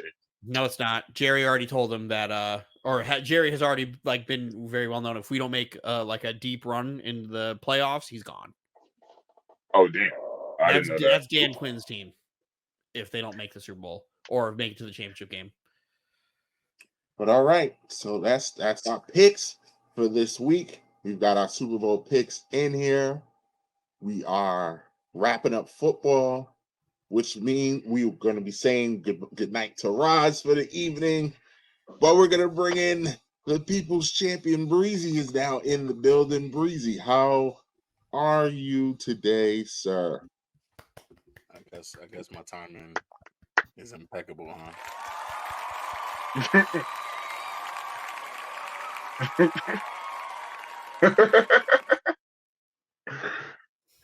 So we just wrapped up all of the shenanigans with football, or foosball as you call it, James, this week. But we do have to take care of some housekeeping, some business. We do this every year. You don't watch any football, but every year I ask you who's going to the Super Bowl. So, hey, you laugh. James has gotten 50% every year we've done this. So everyone watching, you've gotten at least one team right every year. Now you've also kind of stuck with. I'm not going to tell you who Roz picked this year because you've picked with Roz very consistently, even though he constantly teases you about watching football. He called the chat earlier today. So, side note, he called the chat earlier today. Anthony answered a little bit after me, but as I answered, he goes, "James." I go, "Yes." He goes, "Is Robert Saleh a better coach than Bill Belichick?" And I go, "Don't know." He was like, here's the thing. Nobody was saying Saleh was better. He just created his own narrative and started running with it. He said, "Who's the better coach?" He said, "In a vacuum." I said, "Bro, I don't know who Robert Saleh is besides." Couldn't tell you. I was like, I mean, but why did he call you for that? Like that's. No, he called the chat. Oh, he called the chat. Oh, yeah, and he's like, pick 3 categories. I said wins, losses, and playoff performance. I don't know, Ross. I don't fucking know. So do you need us to put the bracket up for you so you can at least take a look at it and just gauge playoff? off of your skimming of the chat? I can't wait for this. This is exciting for me every year. Who is James sending to the Super Bowl? Because one of these teams is going to go. So if you look, the Ravens and the Niners are the 1 seeds. That's why their pictures have already advanced because they get a bye week. And then that's the rest of the field. Don't adjust your eyes. You do see the Cleveland Browns and Detroit Lions in the playoffs at the same time. Yes, that is real life. I mean, I've been hearing the Detroit Lions have been playing really well, right?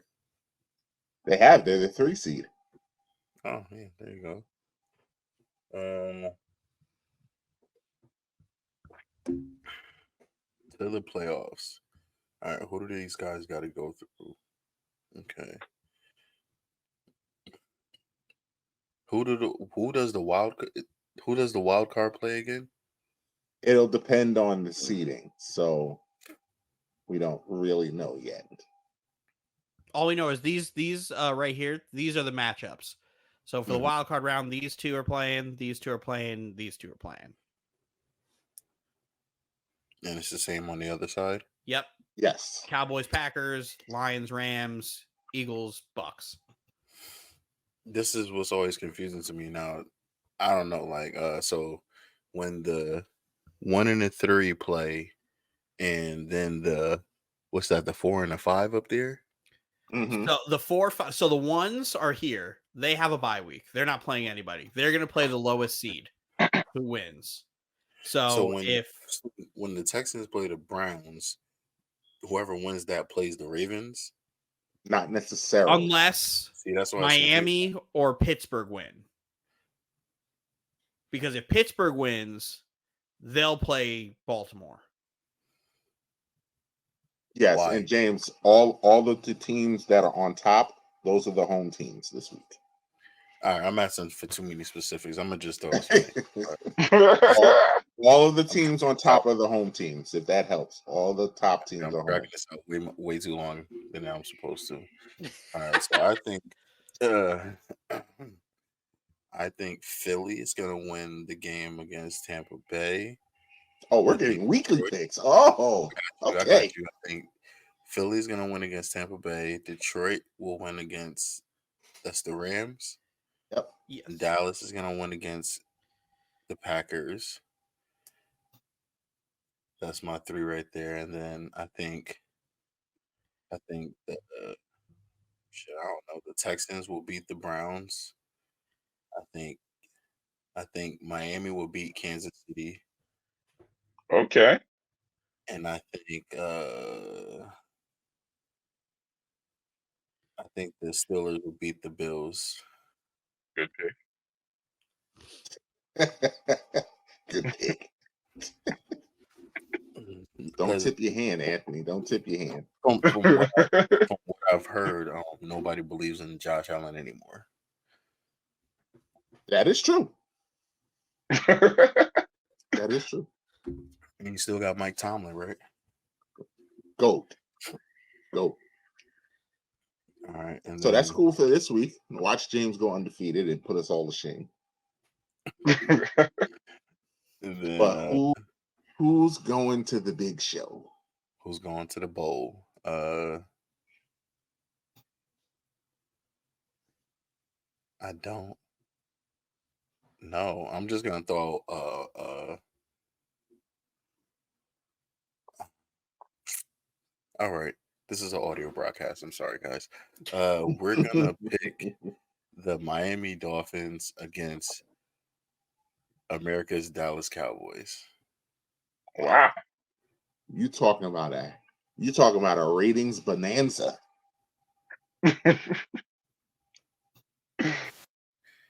Hey.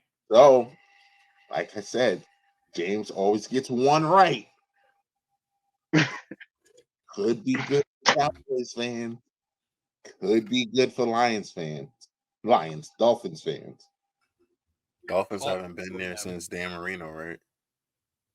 Yes, have not been there since Marino. And who knows? Emmitt Smith with the Cowboys? Yes. Oh, wow. See, look at that. Look at that. Look at that. It's good. So I just want to let you know. There, you see what I did there, Mike? Yes, I saw it. Yes, whatever. So just to let you know, James, Dylan also picked the Cowboys to go. And you are the only person to pick the Dolphins. Anthony picked the Browns and the Lions. Roz picked the Ravens and the Niners, and I picked shit. Can I switch one pick? I'm sorry. I completely overlooked them. It's going to be the Ravens and the Cowboys. Joining Dylan. Oh, wow. Look at that. Look at that. Your ship can burn with him. Look at us.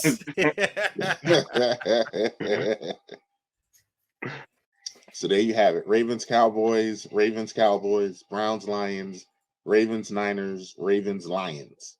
So everyone is on the train. Everyone's on the train. Except for Anthony, who just will always be Dr. Chaos. Listen, I remember the last time the Ravens were the number 1 seed. Chaos. They lost to the Titans. James yes, right I now. remember. Me and James right now. Huh? Who would have thought? Not me. Hey, look at us. Look at us. Huh? Who would have thought? Not me. Oh, but so there we go. There you have it. We'll have, like I said, we'll have the graphics up. Picks will be up. I had the format ready, but then you and Roz went on a walk, so we'll just go with this. John Morant injured, out for the season. Hate to hear about it. I admit, I was not happy when I heard it. I was upset because that's rough. Damn, Ja. That was just like, damn, Ja. And it happened in practice in a training session. The Grizzlies were 6-3 with him back. which was the same amount of wins that they had in 25 games before he got there, which is just crazy. So, I mean, I'm not even going to ask, is their season over? We all know their season's over. My question is going to be, do you think they make a trade to salvage this season? No. It's going to let the shit burn? Let it burn. Let it burn. Don't, like, what are you going to give up assets for you're not going to win the title. So, like, what are you going to get? Market team, they can't afford. Like, they've got high-priced players over there. They can't afford to not make money. Exactly. So, but I don't know what you can do to make this team a contender without trading your best players. Without blowing it up. Yeah. There's nothing you could do to do that. So just take it on the chin, go next year, and see what you can do to improve the roster, because this team needs to be prepared. Not saying Ja's going to get injured or suspended and stuff, but it's like this team needs to be prepared to, hey, the Ja Morant-less minutes, we need to win those. And like this year, we got to see, hey, you had a lot of Ja Morant-less minutes because he was suspended. So like, how are you guys gonna? And they did not win them. And they did not win. No. So now it's like, cool. When Ja comes back healthy, hopefully no other issues, and he's playing. Now it's like, let's build a team that when Ja has to take a break, we can afford to have him be on the bench. Because what they got ain't it. Not it at all. Are you going to let it ride with the coach? Yeah. Yeah, I mean, I got to Well, ask the way coaches are getting. The way coaches are getting fired nowadays, you got to ask. I mean, Dwayne Casey's still just there. Not Dwayne Casey, Monty Williams just there. but I mean, you gotta ride that out. You just paid him that contract. Dude. Like, yeah, Dylan wants Monty fired. Dylan wants Monty fired. Like, Detroit, I don't can afford to just have him on the books in the first season. They will at least try to go the 4-year contract. Yeah, it's 4 years. Yeah, they'll probably at least want to go 50% at least before they try to like cut ties. Just give him a second year. Yeah. That's what I'm saying. I don't think you're just going to fire him. The NBA is not going to fire. Doesn't just fire these coaches sometimes. I think he's safe because you have the injury. Now, if he didn't have the injury and he had this, then we have a different problem.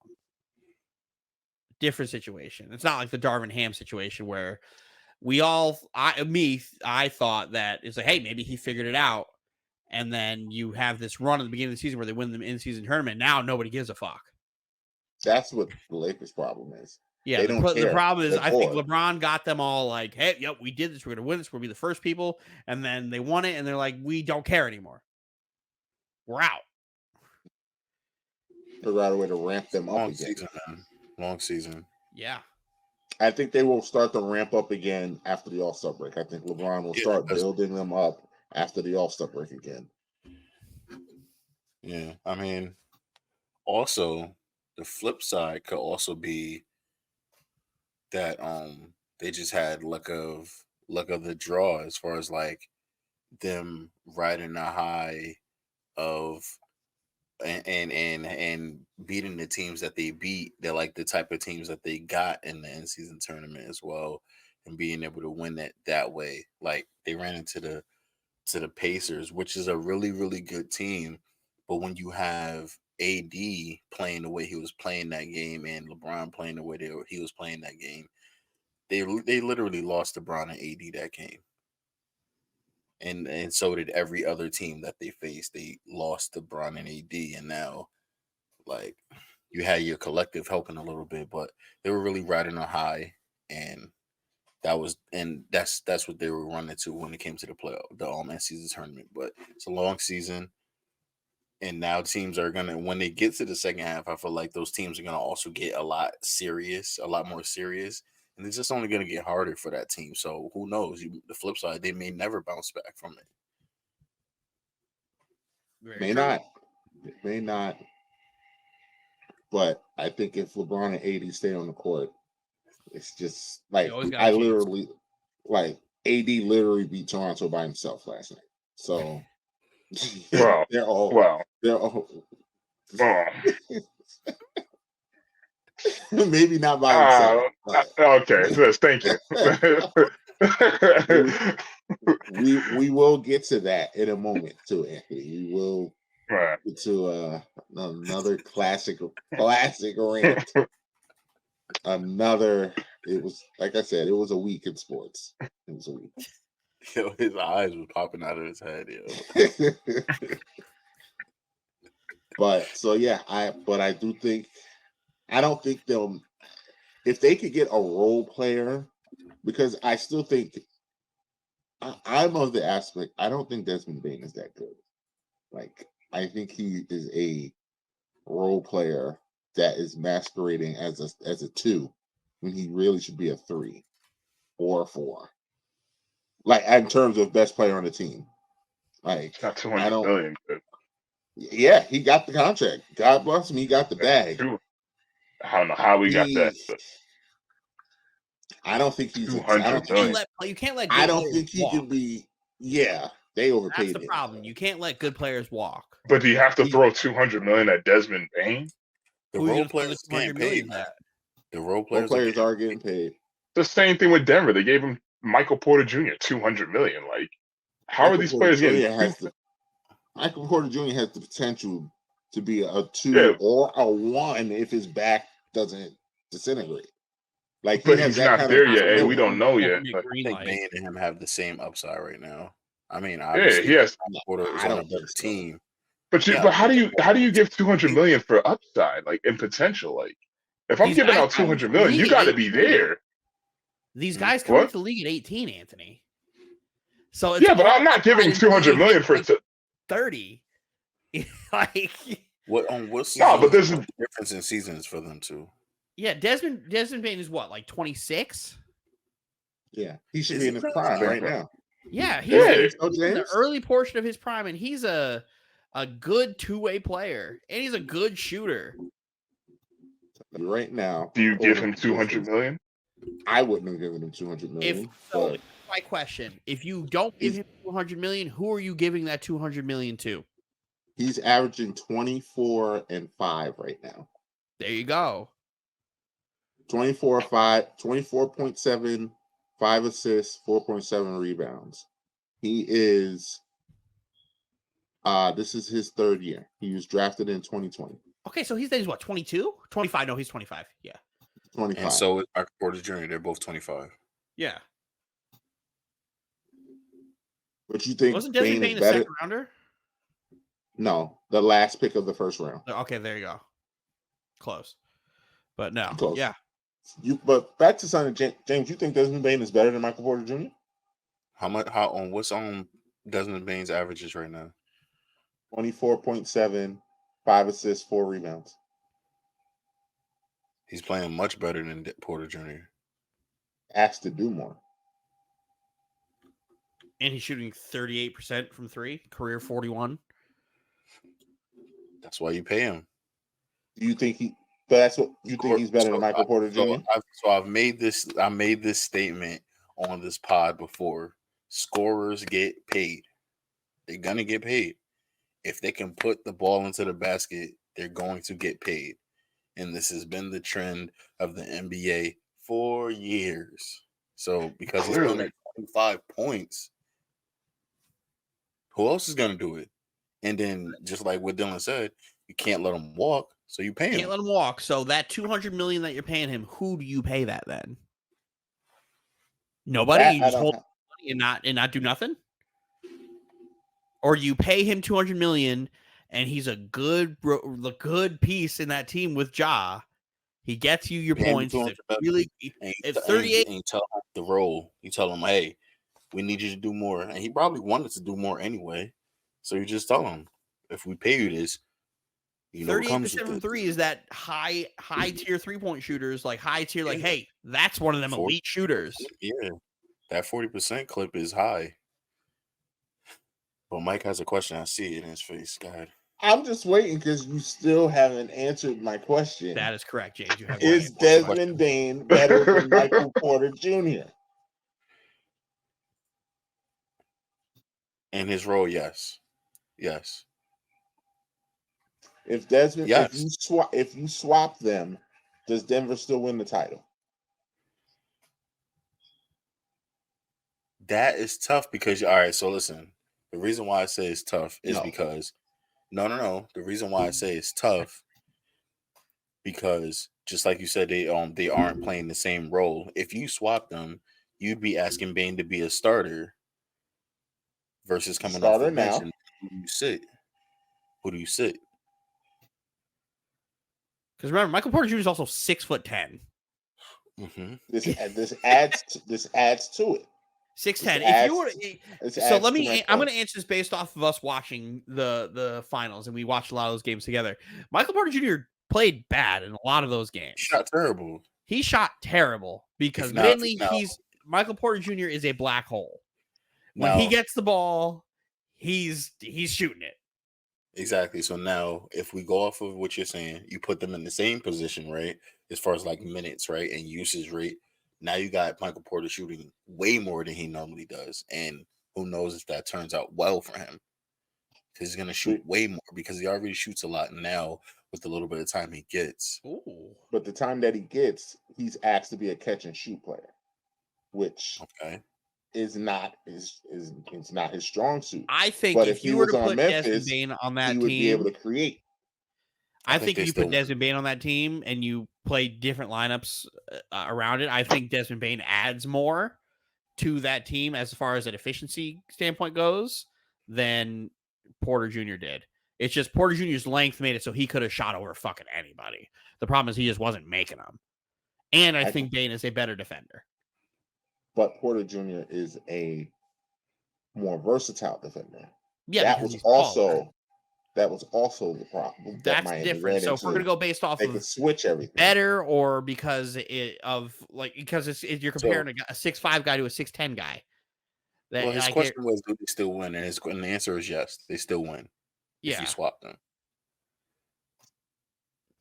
I also think Desmond Bane is better than Michael Porter Jr., but I don't know what Michael Porter Jr. looks like if he's asked to create more. Because I think there's a world where he is Jordan Poole if he's asked to create more. It's because they gotta be kind of like they gotta grow into that. Like with Jordan Poole, he had 1.5 season being asked to do more. Half a season on this because the first season when he was like making buzzer beaters and he won the championship and everything like that, that was just them off the leash. And then the second season when he made it drop is when they said, "Hey, we paid you this money, now you need to do more." And then he fell off. And then they had to fight with Draymond, and then they traded him.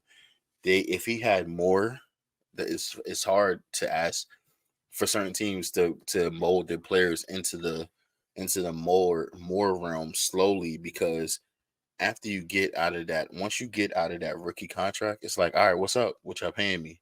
Are you gonna pay me? Yeah. So once you get to that realm, there's no more molding because these guys are millionaire, billionaire eagles. That's it. I agree, but disagree because I think Draymond punching him in the face is what ruined that situation. I think he would have still been willing to listen and learn more. And then once Draymond punched him in the face, he checked out. He checked out and he just didn't care anymore. He was getting his money. He didn't care about winning anymore. You thought he didn't care about winning anymore? Yeah, he said it. He got his ring. He's good. His career's done. Yeah, that's why he's gonna have his career end in Washington. No, he'll still, he'll pop around teams for a little while because he makes too much money for anybody to really want him. The way he's playing, somebody will take a burner on him though. Not that, yeah. It'll be the next Siberia team because Washington right now is Siberia. He'll get one more 2-year contract, and then that'll be it for him. He'll get but it won't be at this this clip. It won't be at this pay rate. But James is saying he'll be out of the league. He won't be out of the league. He'll get one more 2-year contract. He won't be out of the league. No, but he'll be out. But I don't know if the way he plays and how he plays and like the whimsy in which he plays, where he just kind of is like, "Fuck it, I'm shooting." If a team's gonna want that. Because if you're a bad championship team team, yeah, exactly. A bad team. The next Siberia team will take him. I mean, he'll still be in the league. That's my point. He won't be out of the league. If you're in Siberia, you're practically out of the league. He's still too good to be out of the league. So, like I said, once this contract runs out, and now he's not making ridiculous money for his talent, and he has to take a 2-year, $25 million with deal. Detroit. But he will be in the league.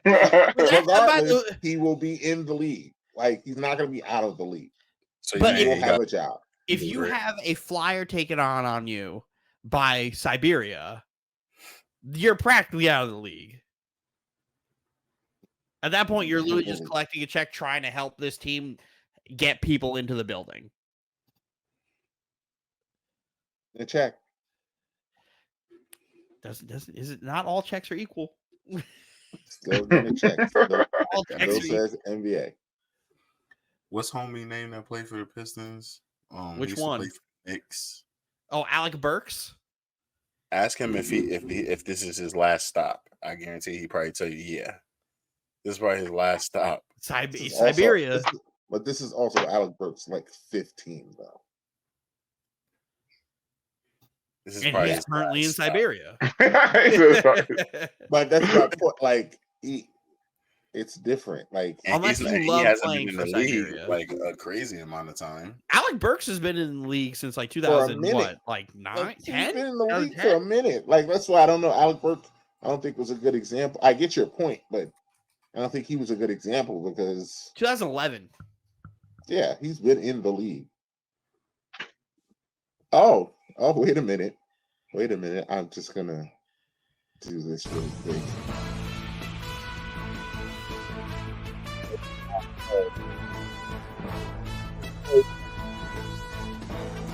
They won, as Dylan likes to call, the suck ball, as they beat the Detroit Pistons, who cannot seem to get out of their own way. Damn, they lost to the Spurs? Yes, at home. Spurs win in Detroit, which is just terrible. Thank you for the suck ball shout out.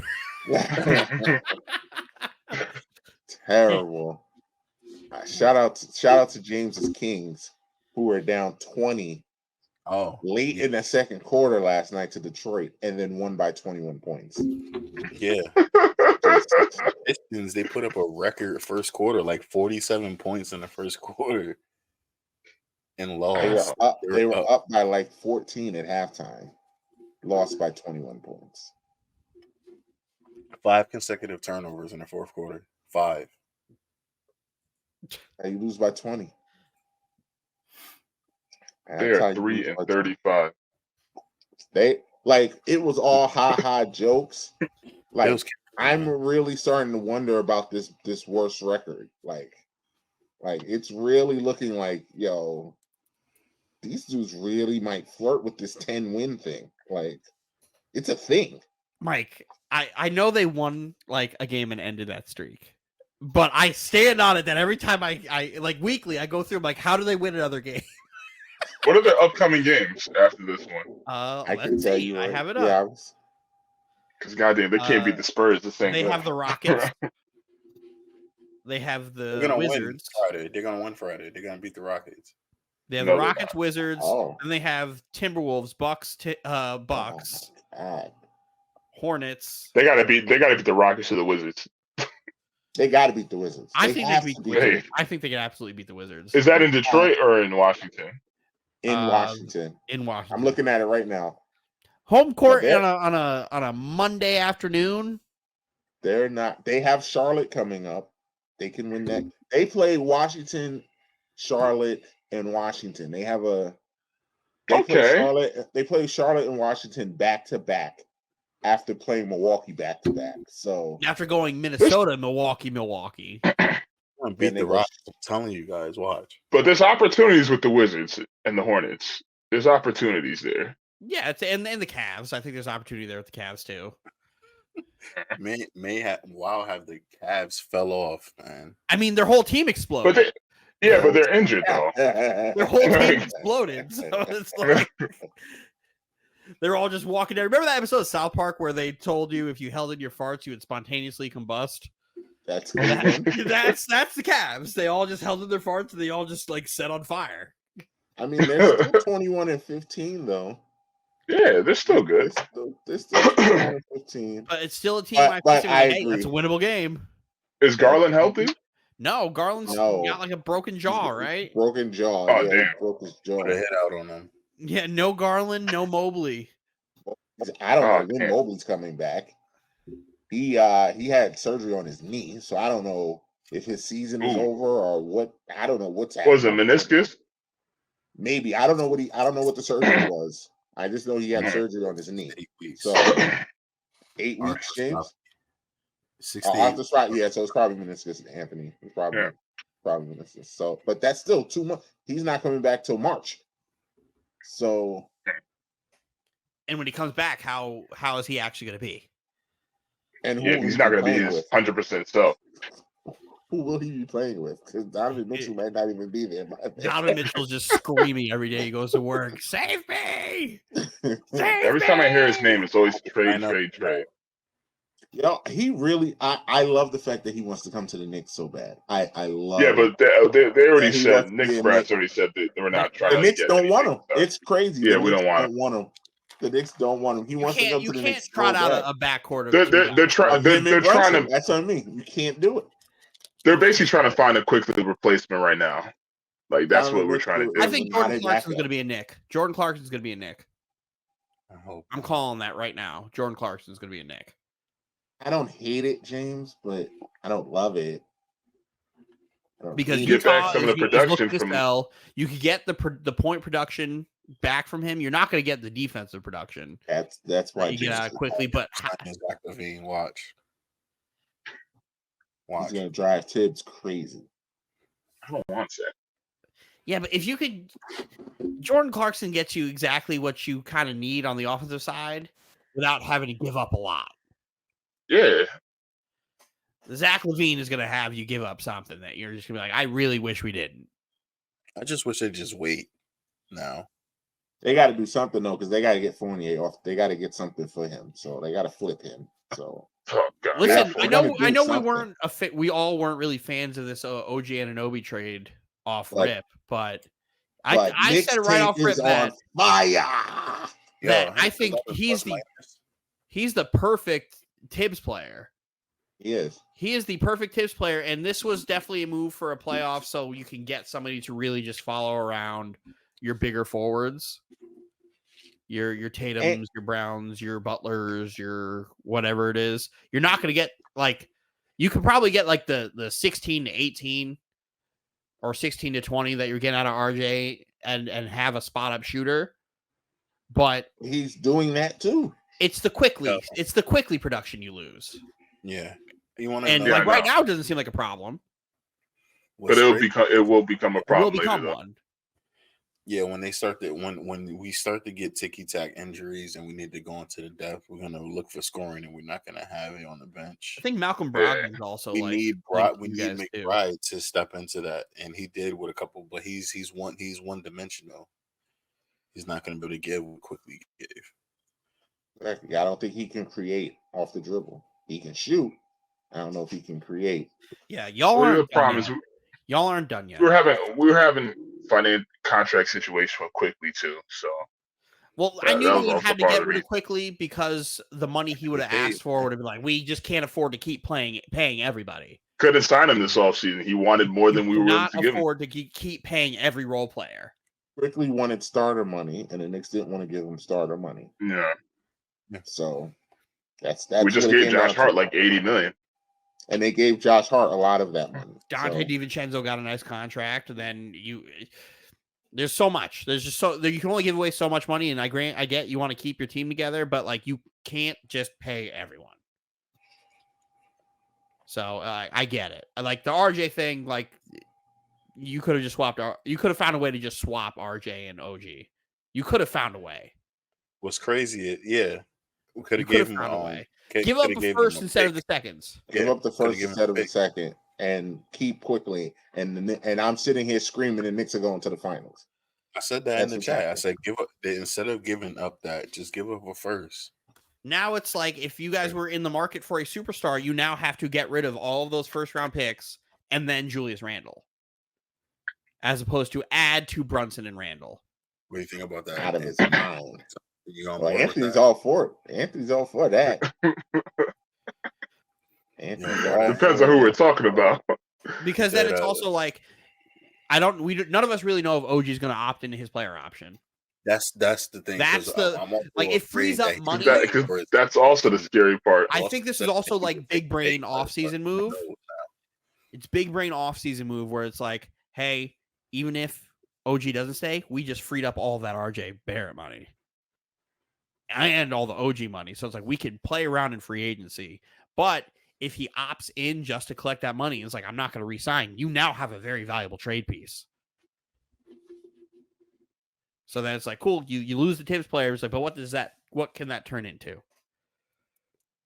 Because right now, the valuable asset you have is Julius Randle and all those first-round picks. And if you were going to just become sellers, then you have high-value role players. But you guys aren't going to do that. That'd be silly. We're not going to do that because the Knicks is on fire. Play the music. Man, we on fire out here in these streets. We are the New York Knicks. We are the New York Knicks. We are the New York Knicks. We are the New York Knicks. Say go New York, go New York, go. Go New York, go New York, go. Say go New York, go New York, go. Go New York, go New York, go. Well, just like that. Just wanted to play that for you, Dylan. Hottest team in basketball in 2024, the New York Knicks. New York. Hottest team in basketball in 2024. New York. Brooklyn doesn't exist. Brooklyn exists. It is a place. Brooklyn, it is a place. Knicks is red hot. Tomorrow's going to be a good game in Dallas. That's going to be a good one. And he's going to have OG Anunoby following Luka Doncic around all up and down the court. Yeah. And Dylan, I need push off a million times. I need you to tell your Brooklyn Nets to get this shit together because I said that y'all were going to go to the play-in, so I need y'all to get. Well, we're still in the play-in. The problem is barely. The problem is I'm going to slap Jacques Vaughn. Yeah. Oh no, he's been fucking silly. He's a silly human. The honeymoon is over, fellas. The honeymoon with Jacques Vaughn is over. He's a silly man. I don't get him. That I'm glad the Nets got fined because of his dumb shit. Like, I'm glad they got fined. Like, good. Don't do that stupid shit where you're just gonna sit everyone and then you're gonna play all of your starters 10 minutes. Oh, I saw that. That good. Yeah, get fined again. Fine them again. Because that's dumb as hell. Then Bridges outed him. And then Bridges outed him, which was not good. That was not good. Good. You'd say that shit's not cool. That shit's not acceptable. Like, you're supposed to bench him after that. You are supposed to bench Bridges after that. Let him know who runs things here. Let him know who runs things. Jacques was wrong. Jacques was wrong. Jacques was wrong. But so was Bridges. You can't out the coach like that. And I'm talking. Show dominance. Jacques Vaughn's gonna fuck around and get himself fired by All-Star break if he keeps up this shit. Because he all too many times who's the interim? Who's the replacement? No idea. Oh my Who God. cares? Who cares? Because there's no reason Cam Thomas can't be on the floor in the last 3 minutes of a game. He's not that good, Dylan. There is a reason. He's not that good. That's the reason. You hold on to this. You hold on to it. He's not that good. If Cam Thomas has 20 points in a game, right? If he has scored 20 points, you would think he would be on the court at the end of the game, right? When you need to score points, right? Right. I'm glad we've all come to that conclusion. If that guy has 20 points, he should be playing. And not a guy who has 8 points and is getting cooked. If you're going to get cooked on defense, Cam Johnson, at least score points on offense. Oh, you're not going to score points on offense. Get Cam in the swing of things. I like Cam Johnson. I like both of them. I just think there's a way you could have these rotations work and still have the best scorer on the team on the floor. Play DSJ more. He's been playing fine. I like him. Dinwiddie could go. No, Dinwiddie needs to trade. more. You love Bench Dinwiddie. Not anymore. I told you guys, I have Jordan Poole. His name is Spencer Dinwiddie. But he's better than Jordan Poole, right? Yeah, that was also He is better the than Jordan Poole. tone. That's not saying much right now. More efficient than Jordan Poole. He is. But at this point, anybody is. He's Jordan Poole now. He's no longer. He is Jordan Poole. Efficient defensive Jordan Poole. He's just Jordan Poole. No, he is still better defender than Jordan Poole. But like, I hate shot chuckers. Guys who just like he should not be shooting those. He should not be. Cam Thomas. You love Cam Thomas makes them. He was all for not recently in 2 games. And guess what? He still has a higher field goal percentage than Spencer Dinwiddie after going 0 for 20. But that's looking at the longevity. You went 0 for 20 between 2 games. Sit down, and don't look at me again. So till I say you're ready. Shooters don't shoot. Down. Shooters don't shoot. Now 0 for 20 in 2 games. Listen, if you can score 40 on any given night, just keep chucking. I don't care. He can't score 40 on any. Mike, how many players on your team have scored 40 this year? And how many times? So don't say he can't score 40 on any given night when he has done it. He has done it on back-to-back nights. He has done it on 4 nights in a row. You can't say he can't score 40 at any time when he has shown he can. Listen, man. Granted, over 20, not good. It's not. But are you gonna come PSG as a whole? Can't say nothing about Cam. Dylan, if it was to that, no. But here's my point with Cam. Then he'd be the best player on the team because Mikal Bridges hasn't done that. Who else is scoring? Who else is going to score? Bridges hasn't done that. So I know he hasn't done that. That's why I'm saying. Does that mean Cam is a better scorer than Mikal Bridges? Because he's not. He's not. Who's the best player on the team? I don't know anymore. That's the problem here. I don't know anymore. Cap. I don't know anymore. James, I was. Cap. I don't know anymore because they don't get Mikal Bridges in the right spots to score. They don't have him cut to the basket as often. They're not taking down pin downs to shoot. They're just sending him trying to create, and he doesn't shoot well like that. But again, when you need points, and the guy who is scoring points the majority of the time isn't in the game to score points, where are you getting your offense from? That's my problem with Jacques Vaughn. Run sets. Thank you, Jacques Vaughn. Mikal is leading the team in scoring at 21 points a game. Fantastic. That's leading the team. That's what I'm saying. Fantastic. So that doesn't help me. Cam is averaging just a smidge over 20. So you're saying it's a 1-point difference. I'm saying Mikal at any point in time, he's only scored 20 points a game. Not 40. 20. How many times did he score? He has scored 40 points in this year, more than anybody on your team has. Still only averaging 20. So he can do it at any point. It's averaging 20, which means so you're saying a guy who scores 40 has to average 40? No, then what does it matter? If you're scoring 40 that often, your average should be higher than 20. That means that the 40s are outliers. They don't. It's a blip. Like it doesn't exist. That's not him. He's not that good. He's not that good. So you're saying that a guy who puts buckets, who scores buckets, he scores 20 points a game. He can't be on the court to score points at the end of a game? He also doesn't play defense. And he's 6'3". Or 6'4". You didn't answer my question. A guy who's a 20-point scorer can't be on the court for a guy who scores 15 and who also doesn't play defense at the end of a game? Not my call. No, I'm asking you. I'm asking you if it were your call. If it weren't my call, I probably wouldn't have Cam on the floor. No. Unless I needed a 3. Because he's erratic. He's not that good, Dylan. That's why.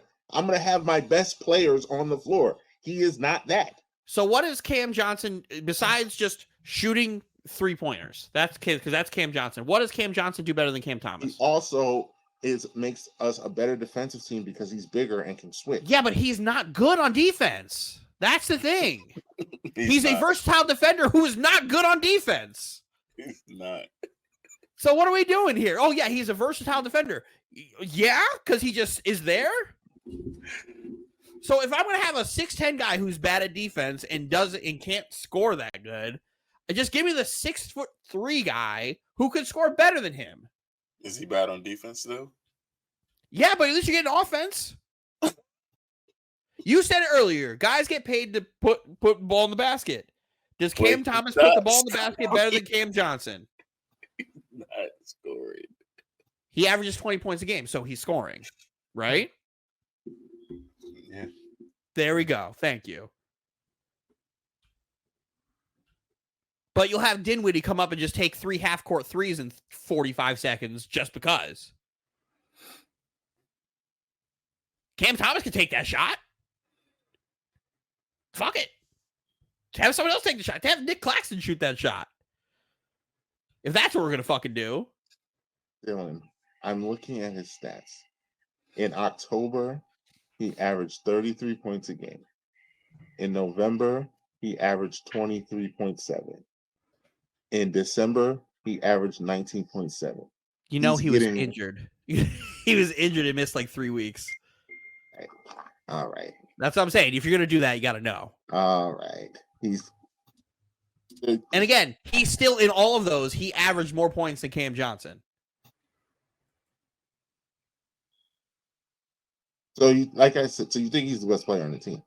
I think he's the best offensive player on the team, yes. I just think there's room on the court for a guy who scores 20 a game to play in the closing minutes of the game to try to get you an offensive bucket instead of a guy who actually averages 14.9 on like literally 15 points and plays bad defense. If you're going to have a bad defender out there, at least make it so he could score. So the person that plays his position that's on the floor, because he's not, they play two different positions, which is my point.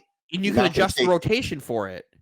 Instead of playing Cam Johnson, play Dorian Finney-Smith, Nick Claxton, Mikal Bridges, Cam Thomas, Spencer Dinwiddie.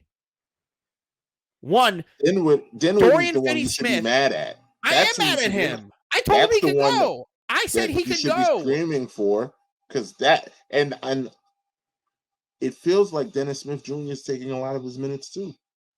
Dennis Smith Jr. he plays defense. That was going to be my point. That's my thing. Dinwiddie can go like that. I said that in a calm way, but he has my ire. But Jacques Vaughn also has my ire because he keeps enabling Dinwiddie to do this shit. One, you don't need to have Cam Johnson on the floor at the end of the games. You need to have Dorian Finney-Smith on the floor at the end of the games. You need to have Dorian Finney-Smith with Mikal Bridges, Cam Thomas, Dinwiddie, Claxton. That's your rotation, right? You got a better defender in Dorian Finney-Smith, who's also a really good spot three-point shooter. You still have your really good defender in Mikal Bridges, your really good defensive player in Nick Claxton. Whatever Dinwiddie's going to do, I don't know what he's going to do anymore.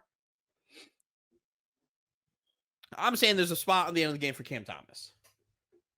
Sure, went 0 for 20 in 2-game stretch. Sure, don't care. He still scores 20 points a game. Find a way to put him on the court. Imagine being told that a guy who scores 20 points a game shouldn't be on the court, but a guy who scores 14 points a game and is also a bad defender should be on the court. Different position. Still a bad defender, scores less points. What if I told you there was an option to have a guy who's a better defender, just as good a three-point shooter, play his position to open up a spot in the lineup for him? Because the Nets have that. Then that stink. Let's move on, please. I'm saying, being told the guy who scores 20 points can't play is fucking stupid. All right, let's get to some laughs. No, James. fuck Kill him you. with some white Let's meat get to some laughs. Fuck you. As Anthony alluded to, the Lakers and the Raptors played a very good game. Anthony Davis pretty much beat them by himself.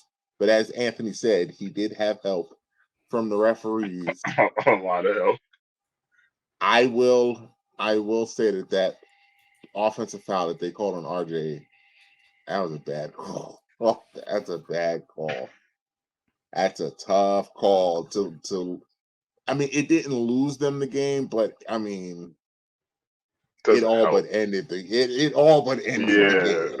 It really you talking did. about the call on the Celtics and the Pacers game? No, the What are you Raptors and the talking- No, the Lakers. Raptors Lakers game. RJ What got happened? called for an offensive foul, I guess for a moving pick, as That Scotty is a Barnes hit the game. moving pick, Mhm. though. James, It I was. highly doubt that RJ Barrett hit Anthony Davis that hard that he went flying and fell down. I highly doubt that happened. I don't think he. I think he over embellished it. He should get fined for a flop, but it was still a moving pick. They got to the spot at the same. We see that play all the time, though. Like He's a superstar. all He the got that bullshit call. I thought it was a bad call. I thought it's a tough way to lose. And then the Raptors coach gave us a rant. I apologize for those on our audio platforms who don't have subtitles. Good luck trying to decipher. I had to listen to this about 3 times to figure out what this man was saying. But yeah, what a great rant. Dylan, you got that queued up? Fuck you. That's not. That's not. What happened tonight, this is completely BS. This is shame. Shame for the referees, shame for the league to allow this. 23 free throws for them, and we get 2 free throws in the fourth quarter. Like, how to play the game. I understand respect for all stars and all that, but we have star players on our team as well. How's possible is Scotty Barnes, who is all-star caliber player in this league, to the force, get to the rim without flopping and not trying to get foul calls. He gets 2 free throws for the whole game. How's that possible? How are you gonna explain that to me? They had to win tonight. If that's the case, just let us know so we don't show up for the game. Just give them a win. But that was not fair tonight. And this is not happening first time for us. Scotty Barnes is going to be all-star. He's going to be the face of this league.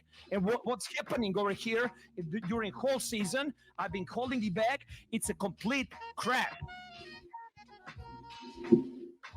Getting any explanations at all? Complete That crap. offensive foul? Did you see get any No, No, there is no do you explanation. see the play, They James? just come up there, they review what, and they see what they want to see. His English is bad. Don't laugh. I'm not laughing. Scotty Barnes is going to be face of the league. How He is has this- every That right Scotty to be- Barnes comment is wild. He has every right to be mad. I mean, if you got Thaddeus guarding AD for the whole fourth quarter, don't be mad if he's out there torching the game to get into the line that many times. Yeah, but 29-4? Like, come on, 23 man. 23 to Yeah. 2 in just the fourth quarter is a little outrageous. That's outrageous, man. A little outrageous, James. Stop fouling. Yeah, because I don't think his argument is that the Lakers had 23. I think his argument is that they only had 2. they only went to the line 11 times because what's happening is you're conflating because it's 2 free throws per foul. 2 free throws is crazy, James. Stop fouling. 2 free throw shots. Yeah, 2 free throws. That's crazy. In a fourth quarter, going back and forth, people driving to the lane. You telling me that the Lakers and the foul differential, I believe, was 11-5. So I'm going off of hindsight. I didn't watch the game, so I don't know what the mood of the game was. maybe they weren't driving to get fouls. Maybe they were missing shots. And maybe, and from that clip right there, it looked like they were going to the post and getting fouls for the Lakers were going to the post. Listen, I don't think So he's complaining about the Lakers getting the free throws. I don't think that's his argument at all. I think his argument is Toronto got no calls. If they weren't, You got to call it. If they weren't going to commit to get a foul, you don't get a call. So I don't know. I didn't watch the game, so I'm the worst. I can't give you an assessment off of not watching that. I also didn't watch. I woke up to that rant and I was like, oh, yeah, spicy today. I woke up to Evan Turner also. Did you guys see what Evan Turner said? No. Evan Turner commented underneath that video on Instagram and said, if your accent's that bad, just have your assistant coach talk. And then immediately had to come out and was like, yo, that's my bad. All love. He's also somebody who shouldn't be talking because he sounds like a fucking Martian. Yeah, he does actually. He definitely talks like somebody that has hearing problems. When he came out, when he got drafted, I remember, I'll never forget, there was a video before on draft day of John Wall and him. And John Wall's like, oh, John Wall, University of Kentucky. He goes, Evan, my name is Evan Turner from Ohio State University. And I was like, I never forgot it. Never forgot. So he was the last person who could talk about how people sound. Because it was his homeboy's name, Igor? Or whatever the fuck his name is.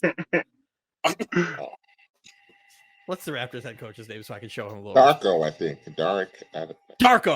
That's it. Darko. Not Igor. Darko. He has every right to be mad because the Raptors should have gotten foul calls. What? You call me racist? I noticed that. I didn't want to say that. I'm like, this motherfucker said Darko and Igor. Like, I'm like, what the fuck? No, his name is Darko. His name is Darko. But where'd you get Igor from? Like, I don't know. Somebody's fucking foreign names. I don't know. The first name I probably had is Igor.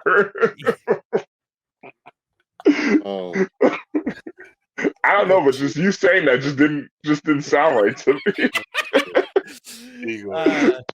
All of our my bad, Darko. Right now. My bad, Darko. All nah, but I was thinking that. No disrespect, Darko. I just forgot which foreign name you had. My bad. When I watched the clip and I heard his accent, I was like, I wonder how that translates to the players. Is it a language barrier? I don't know. I did hear him say Scotty Barnes is gonna be the face of the league. I heard that. Heard that loud and clear.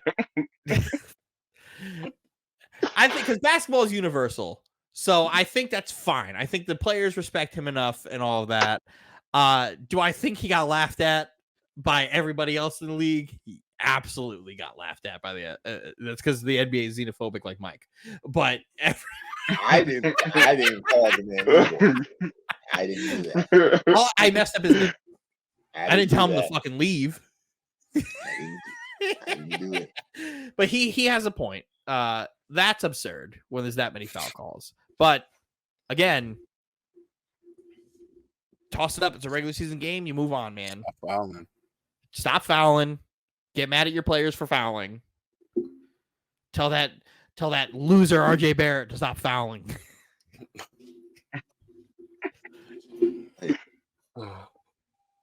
Still better than Tyler Hero.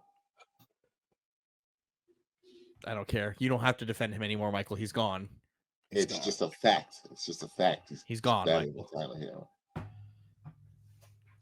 But yeah. So 80 Lakers get a win that they needed. They're hanging on. Actually, I don't even know if they're hanging on. It might be on the outside. Let me look. This is updated live. Yes, the Lakers are back in the 9 spot because the Rockets stink. So Tyler Hero averages more points, better 3-point shooter, a better field goal percentage. But RJ missed 2.5 weeks. Isn't that what you said for Cam? How many games did he play? Oh, Look it up. You looking at the stats? Okay, so RJ played 31 games. Tyler Hero's played 18. I don't care. Still better stats. RJ missed 2 weeks. Tyler missed a lot of time too. So no excuses. Have better numbers. Have better numbers. I'm not gonna argue with you. I'm not gonna argue. You're just mad. You're just mad. One more. Mad. Shoot better. You're just mad. Cam Thomas stinks. You're mad because he stinks. He Go can't back get to Canada. wins over Spencer. At least I can Dinwiddie. defend You're my guy. mad. He's still on my You're team. Mad. He's still You're on my mad. team. You're over here defending a Raptor. A Raptor. Yeah. A Raptor in Canada with his coach Igor. That's what you're doing. You're defending Canadians. That's not very American of you. RJ Barrett went from just like a normal South Park character to fucking Terrence and Phillip. Now his hands are just full. Oh my god. All right, guys. Hey, Anthony. So we can't. We've got to do Soy Fight Night. We've got one more topic. Soy Fight Night. Saturday is going to be Soy Fight Club. Saturday is going to be a busy night. Me and Dylan. Dylan. So yeah, we confirmed that, right? That's a thing. Saturday after the football. Yeah, we could go. We're gonna go live after football, and we might as well just stick around for Soy Fight Club. We might at that point. I completely forgot because this card really isn't that good, but there's drama in that main event, though. There's drama in that main event. I got somebody getting 2-piece in that main event. You know the card's not good where there's no picture. The top 3 fights don't have pictures. The champion doesn't have a picture.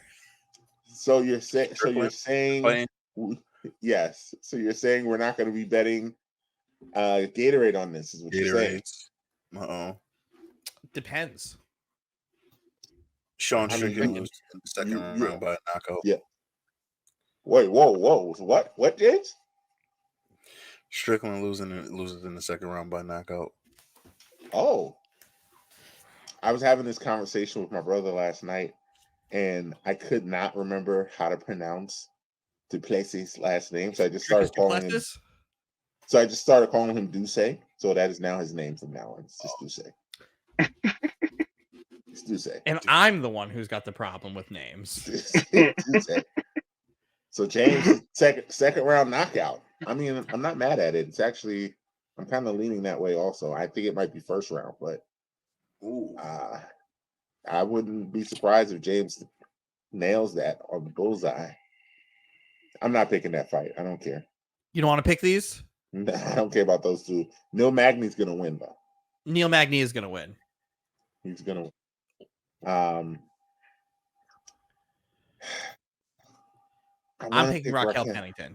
I want to pick Raquel. Dylan, have you seen this girl fight? Who? Myra? Yes. No. Dylan, she can fight. So can Raquel. Dylan, she can fight. Oh, do I gotta do some research? Do I gotta watch some UFC embeddeds? Oh no, I don't like how you're doing that. But I also think you're silly, so I'm going Raquel.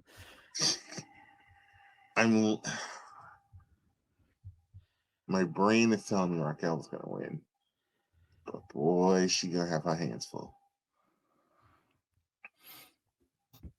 So I'm picking Raquel. I'm gonna pick Raquel. You fucking dork. Pick Raquel because I'm not betting. I'm not betting unless you're picking Sean Strickland. No, because I was gonna pick Dricus Duplessis. I was gonna go with the African, the motherland. Second round knockout.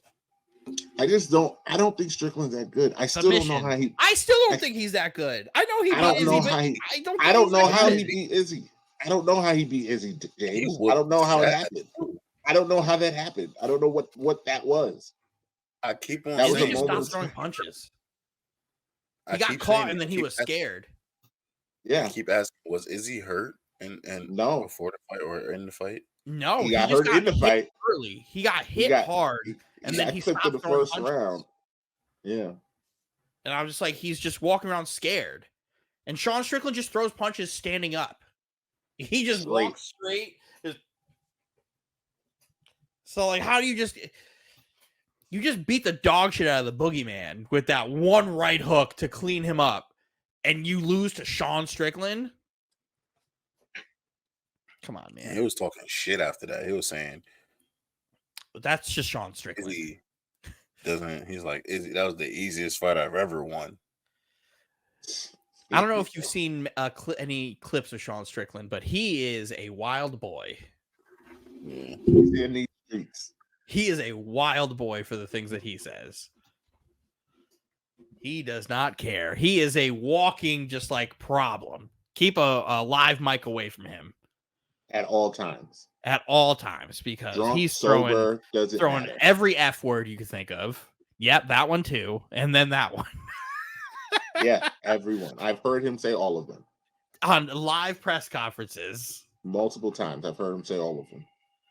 He don't care, but UFC fans love him. That's which is insane. We're not gonna get into that into UFC's fan base. That's why. He's right up their alley. The classiest thing I ever saw Sean Strickland do was ask that young man to move so he could hop over and fight Duce in the crowd. Excuse me. No, the best thing Sean Strickland did was in the press conference call. He's like, I know you all the Trump supporters, whatever. Colby Covington's not one of us. He's a piece of shit. That's the best thing Sean Strickland ever did.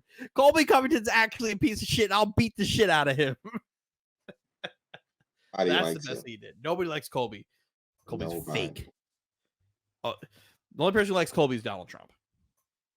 And all other Donald Trump supporters hate Colby. Because he lost. He's a loser. That's why they hate him? And not because he's a fucking actor. Well, no, if he had won, then they would love him. He's a trauma actor. Because Donald Trump would be like, "Oh, Colby, you're the best."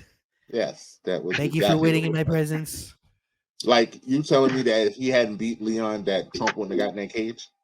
He absolutely. They would have had Trump put the belt on him.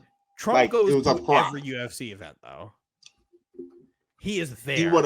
He would have put that belt on Colby. Oh, Colby, here's his title belt. And they try to clear that up real quick. You're the greatest fighter ever. Nobody's ever beaten you ever. Trust me. Then they try to clean that up real quick. And when he got packed up, exactly. Then when he got packed up, oh, Trump had to leave. He is a busy man. Yeah, all right, whatever. Then it was like he was never putting the belt around Colby. Yeah, all right, sure. Fuck Colby Covington. if Sean Strickland wins, if Trump's there, you think it puts it around him?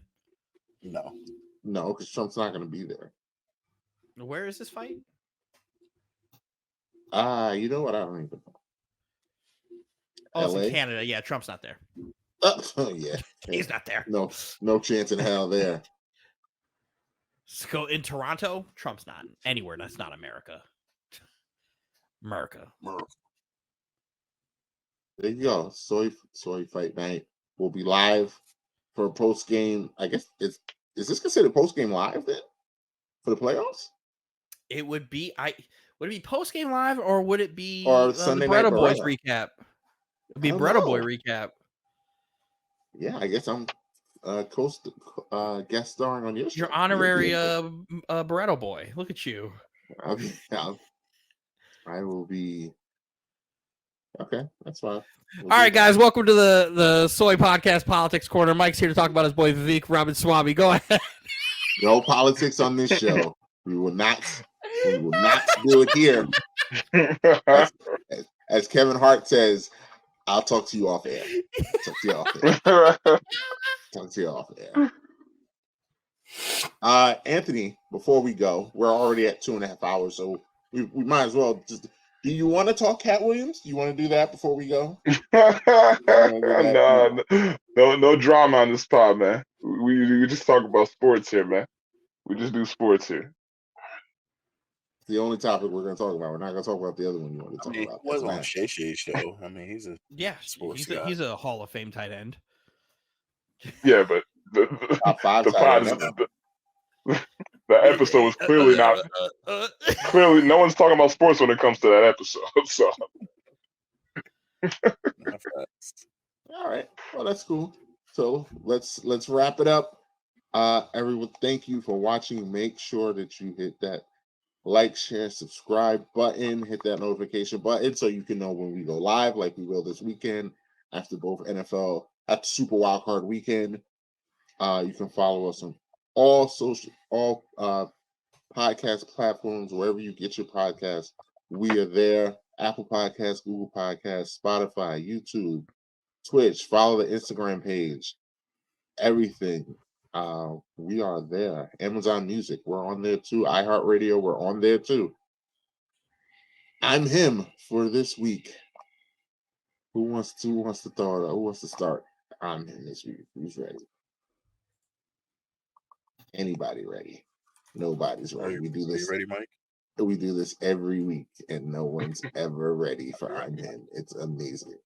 Are you ready, Mike? I am ready, actually. I am ready. I'm him for this week. Believe it or not, it's Josh Allen. wow. Because he was left for dead, and Buffalo was left for dead just 3 weeks ago, and he was getting a lot of heat. And now they're the 2 seed in the AFC, and he balled out. He played I won't say as bad of a half, but he threw some of the worst interceptions you would see in the first half of that game to turn around and play unbelievably and put that Buffalo team on his back in the second half. And he won that game in the second half. So yes, Josh Allen is him for me for this week because he won that game. He had something to say about that. You don't think Josh won that game? No, he won the game. I was surprised he picked him. Like, I mean, there's a lot. I mean, you could have picked Creighton. That might have played his last game. Well, that's not concrete yet. So he gave his goodbyes. He's out of there. It's year 8. Yeah, I'm surprised you didn't give it to Henry. I'm surprised you didn't say Henry because he's trying to make sure he doesn't leave. Year 8. It's not over yet. Year 8. Not over. He is still a Tennessee Titan. I mean, I could have gave it to him. Could have gave it to Saban. Could have gave it to Jim Harbaugh. Harbaugh would have got it if he'd have told foul ball to suck it. But all right, my turn. I'm him. Brees Hall. And then you complain about Josh Allen. And look at this nonsense. Brees Hall. Brees Hall. 4.8 yards per carry, 178 yards running down the Patriots' throat, bringing Bill Belichick behind the shed. Had one of those great running back games in the snow. Shout out Brees Hall. That's my guy. Brees Hall. Keeping it with my guys. 5 yards per carry, a touchdown, 178 yards rushing. You're mad at me for picking Josh Allen, but he picks a guy. I told you to pick Derrick Henry. That won a game between a 6-10 team and a 4-13 team that nobody watched. 178 yards, 5 yards per carry. 5 yards per carry, 178 yards, and a touchdown. Looking like prime fucking LaShawn McCoy in the snow. Best snow running back I've ever seen. Shady, crazy work. Shout out to Shady, crazy work. Shady, best running back I've ever seen playing the snow is Shady McCoy. That boy lived in it and loved it. And that's the best snow performance I've seen in running back since. So shout out to my guy. 178 yards? That's not easy. I never saw him play in the snow. Well, Mike, if you're not going to give Henry his flowers, I might as well just do it. I'll give it to Derrick Henry. Let's do it together. Shout out to Derrick Henry. Shout out to Derrick Henry, man. In his last hurrah as a Tennessee Titan, 19 carries, 153 yards. Just absolutely single-handedly. Just come on. The crowd after his last game saying, hey, I love you all. Thank you. Thank you so much for your time. I see the 22s in the stands. I hope I impacted the kids. I love you. Sounds like a guy who's leaving. Sounds like a guy who's leaving to me. That does sound like a guy who's leaving. His bags are packed. Didn't look like a guy who's washed, though. Didn't look like that. Career lows and everything, Mike. I don't want to hear nothing.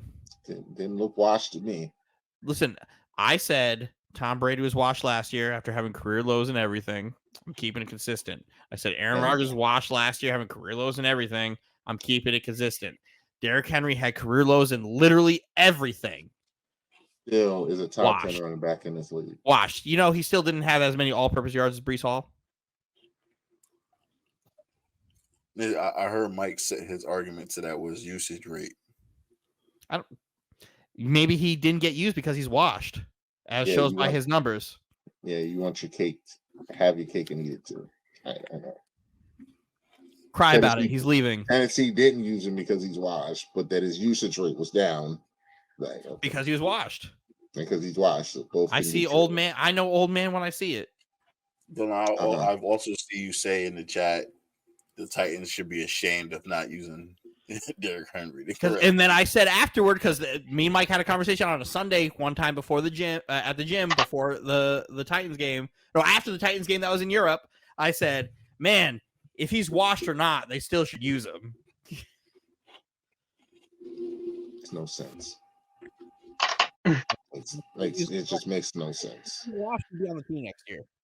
So we'll see. The GM ran a coup.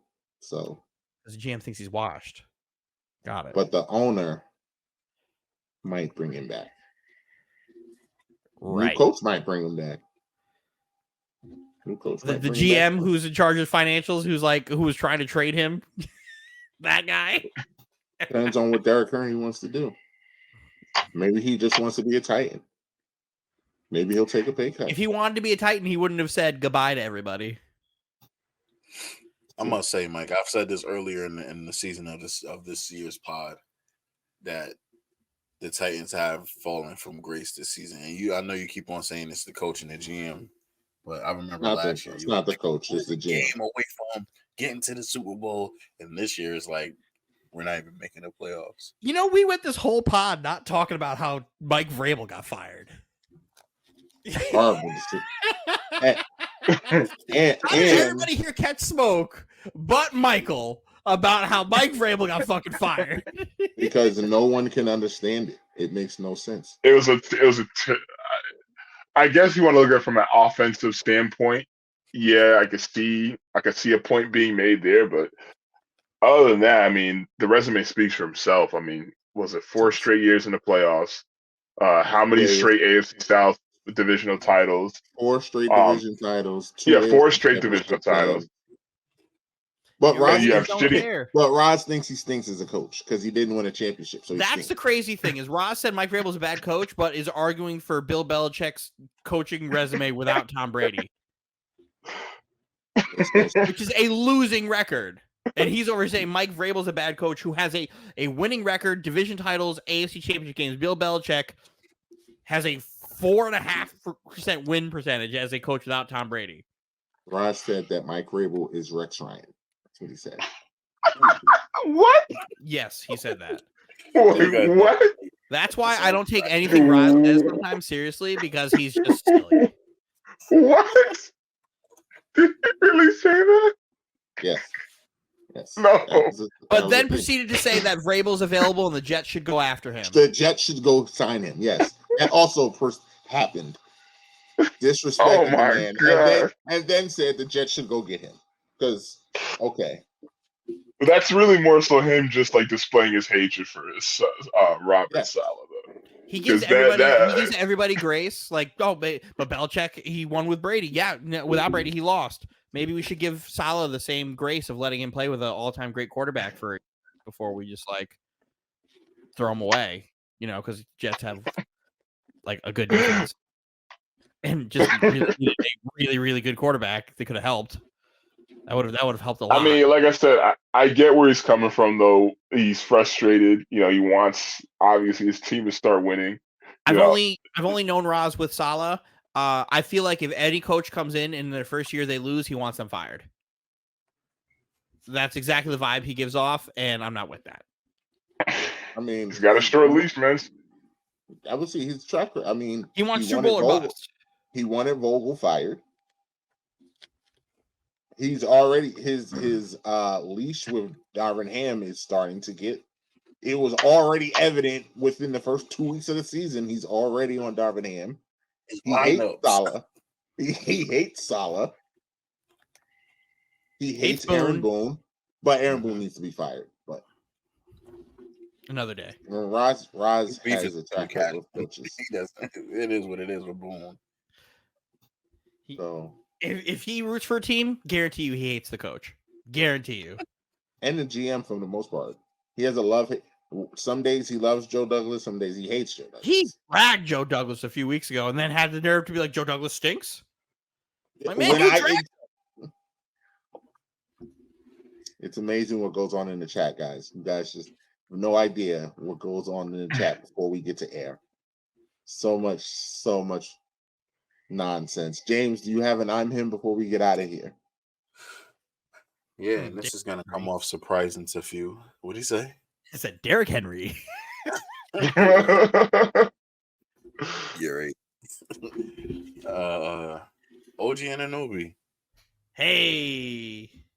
And we all know that I have not been a fan of the trade for OG Anunoby because I feel like he didn't do anything. I felt like it was going to be just a even swap for him and RJ. But I see where he's being more effective than RJ because he can actually legitimately guard multiple positions where RJ was just a little too small to guard the small forward to power forward positions.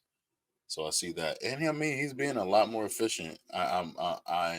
We say we live in the chat where nobody wants to be wrong, and I'm admitting I'm wrong. I was wrong when I talked about OG when I was going back and forth with Dylan, and he was talking about we'll see.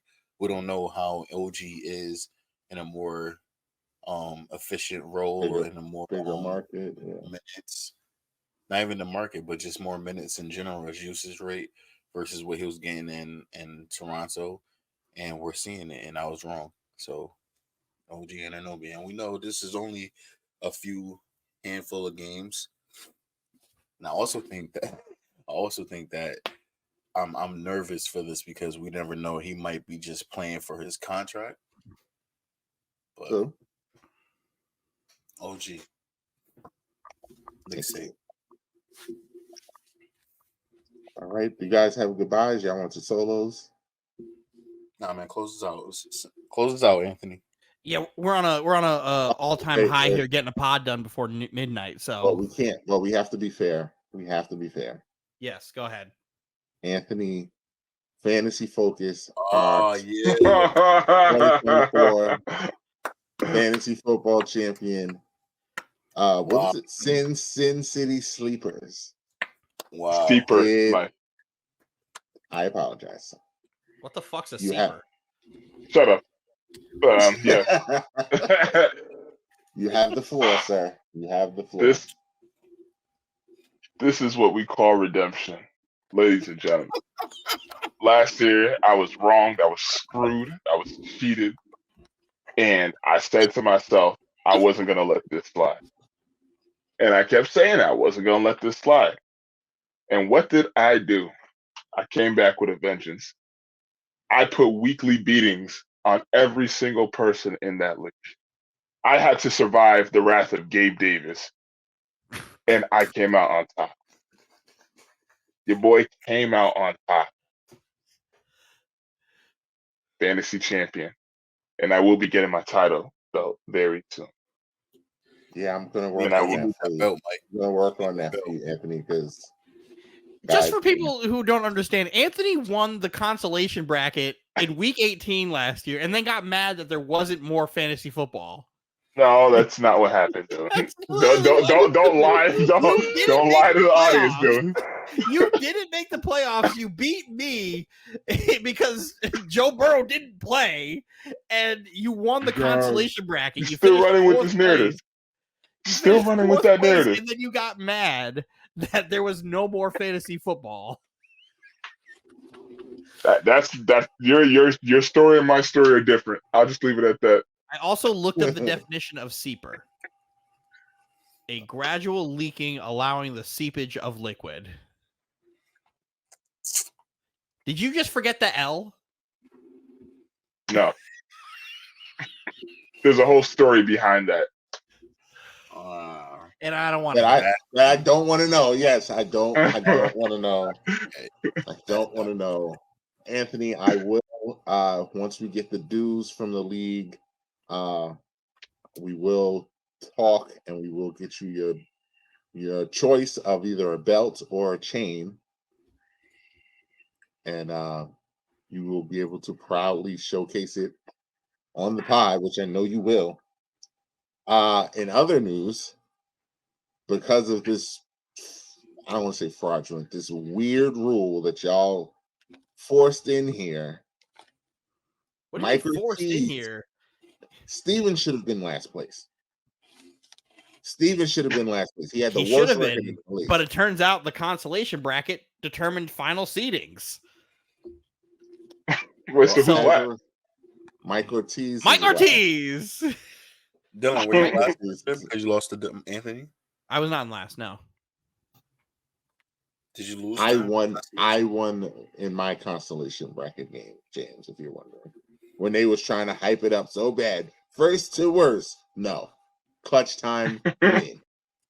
You still didn't win. So dub. What place did you finish in? 7.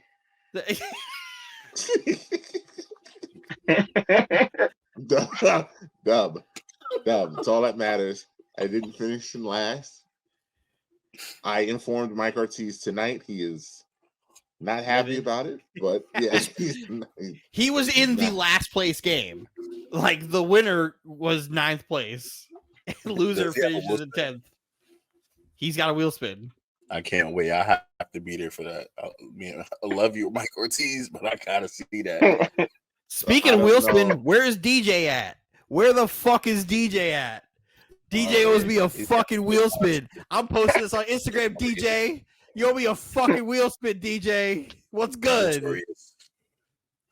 Notorious. Owes Dylan a wheel spin, as well as Don from the No Games Just Business podcast owes me a wheel spin because he said the Bengals were going to win the division and the Ravens weren't going to win the division. But guess what? Ravens. Joe Burrow got hurt. Anthony's going to owe me wheel spin like a week. Means nothing about the Ravens winning the division, though. Has no impact on that. It does, because then the Bengals couldn't because their quarterback got hurt. Anyway, who cares? I don't care about that. Anthony's going to owe me wheel spin like a week once the MVP is announced, and it's not Brock Purdy. I owe Anthony a wheel spin because the Titans finished one game behind the Raiders in the wins. Damn. One game. Dylan is undefeated in wheel spin bets in 2024. Well, first off, Dylan, I gave you a reprieve. All right. I said I was going to take away all the bets I made with the Jets this year. I did say that because I wasn't going to get any satisfaction of winning a bet versus you with no Aaron Rodgers. So I was like, you know what? This doesn't make me happy. I want to. Bets. No, actually, I what are you talking about? I would have won all those bets. If Aaron Rodgers is playing, you would have lost. And we didn't get swept by the Patriots, so you would have lost that one too. Well, I didn't bet on that. You did say we were going to get swept by the Patriots again. Didn't y'all bet on the Jets Raiders game though? Yeah, but it was just like it wasn't the same for me. I wanted us to beat them with Rodgers. Because when I said we're going to be better than the Jets this year, I meant Aaron Rodgers Jets. I didn't mean no fucking Zach Wilson. Nothing that doesn't do anything for me beating a Zach Wilson Jets team. It just doesn't. All right, gentleman and a scholar. You're a good man. Yeah, you're still spinning that wheel from that Brock Purdy take. Hey! We don't know yet who's going to be MVP. So you definitely don't stop Brock Purdy. The last time we saw Brock Purdy play, he threw 4 interceptions. Actually, that wasn't his last game, Dylan. When did he play? Didn't he play in Washington? He played against the Commanders. Yes, he did. Shit, who cares? Last time he played in 4 interceptions. Who cares? Let me just fly right past the Commanders game. They're the worst defense in football. Fly right past them. Like everybody else did. They're the second pick. But But you're singing Dak Prescott's praises, and he just shitted on the Commanders too. I'm not singing his praises for playing well against Commanders. I'm singing his praises for playing well the last 5 weeks. Take the Commanders game out of that. He still played well. But you take the Ravens game out. Brock Purdy was playing. But no, I'm not going to take the Ravens game out because that was the most important game of their season. They needed to prove they could beat that team. They're still the number one seed with home field advantage. They're still the number one seed with home field advantage, Dylan. Dog walked. Brock Purdy looked like shit. Sam Darnold played better than him that game. Dog walked. He threw 4 interceptions and you were trying to defend him. Oh my god. Oh, it is the Ravens. Shut up. Look, look, I'll put it like this. Even though I do have the Lions going to the Super Bowl, if they don't make it and it's Dallas and San Francisco, Dylan, I'm telling you right now, we'll spin bet that San Francisco will beat the Cowboys. They probably will beat the Cowboys, but then they'll probably lose to the Baltimore Ravens. Who cares? You think that San Francisco will beat the Ravens? What? Exactly. Yeah, I do. They will. All right, cool. I would wheel. If they meet again, if they meet in the Super Bowl, I will put 2 wheel spins on that. Wow. We'll cross that bridge. Watch them run. Yeah, well, yeah. Watch them run, ladies and gentlemen. Yeah. We'll cross that bridge. We'll cross that bridge when we get there. Yeah. We'll find out. Thank you for listening. Thank you for watching on our video platforms. We will be joining me, Dylan, and Steven live after the playoff games on Saturday and Sunday. As we wrap it up, chop it up. From us to you, bid you have a good night. We'll see you later.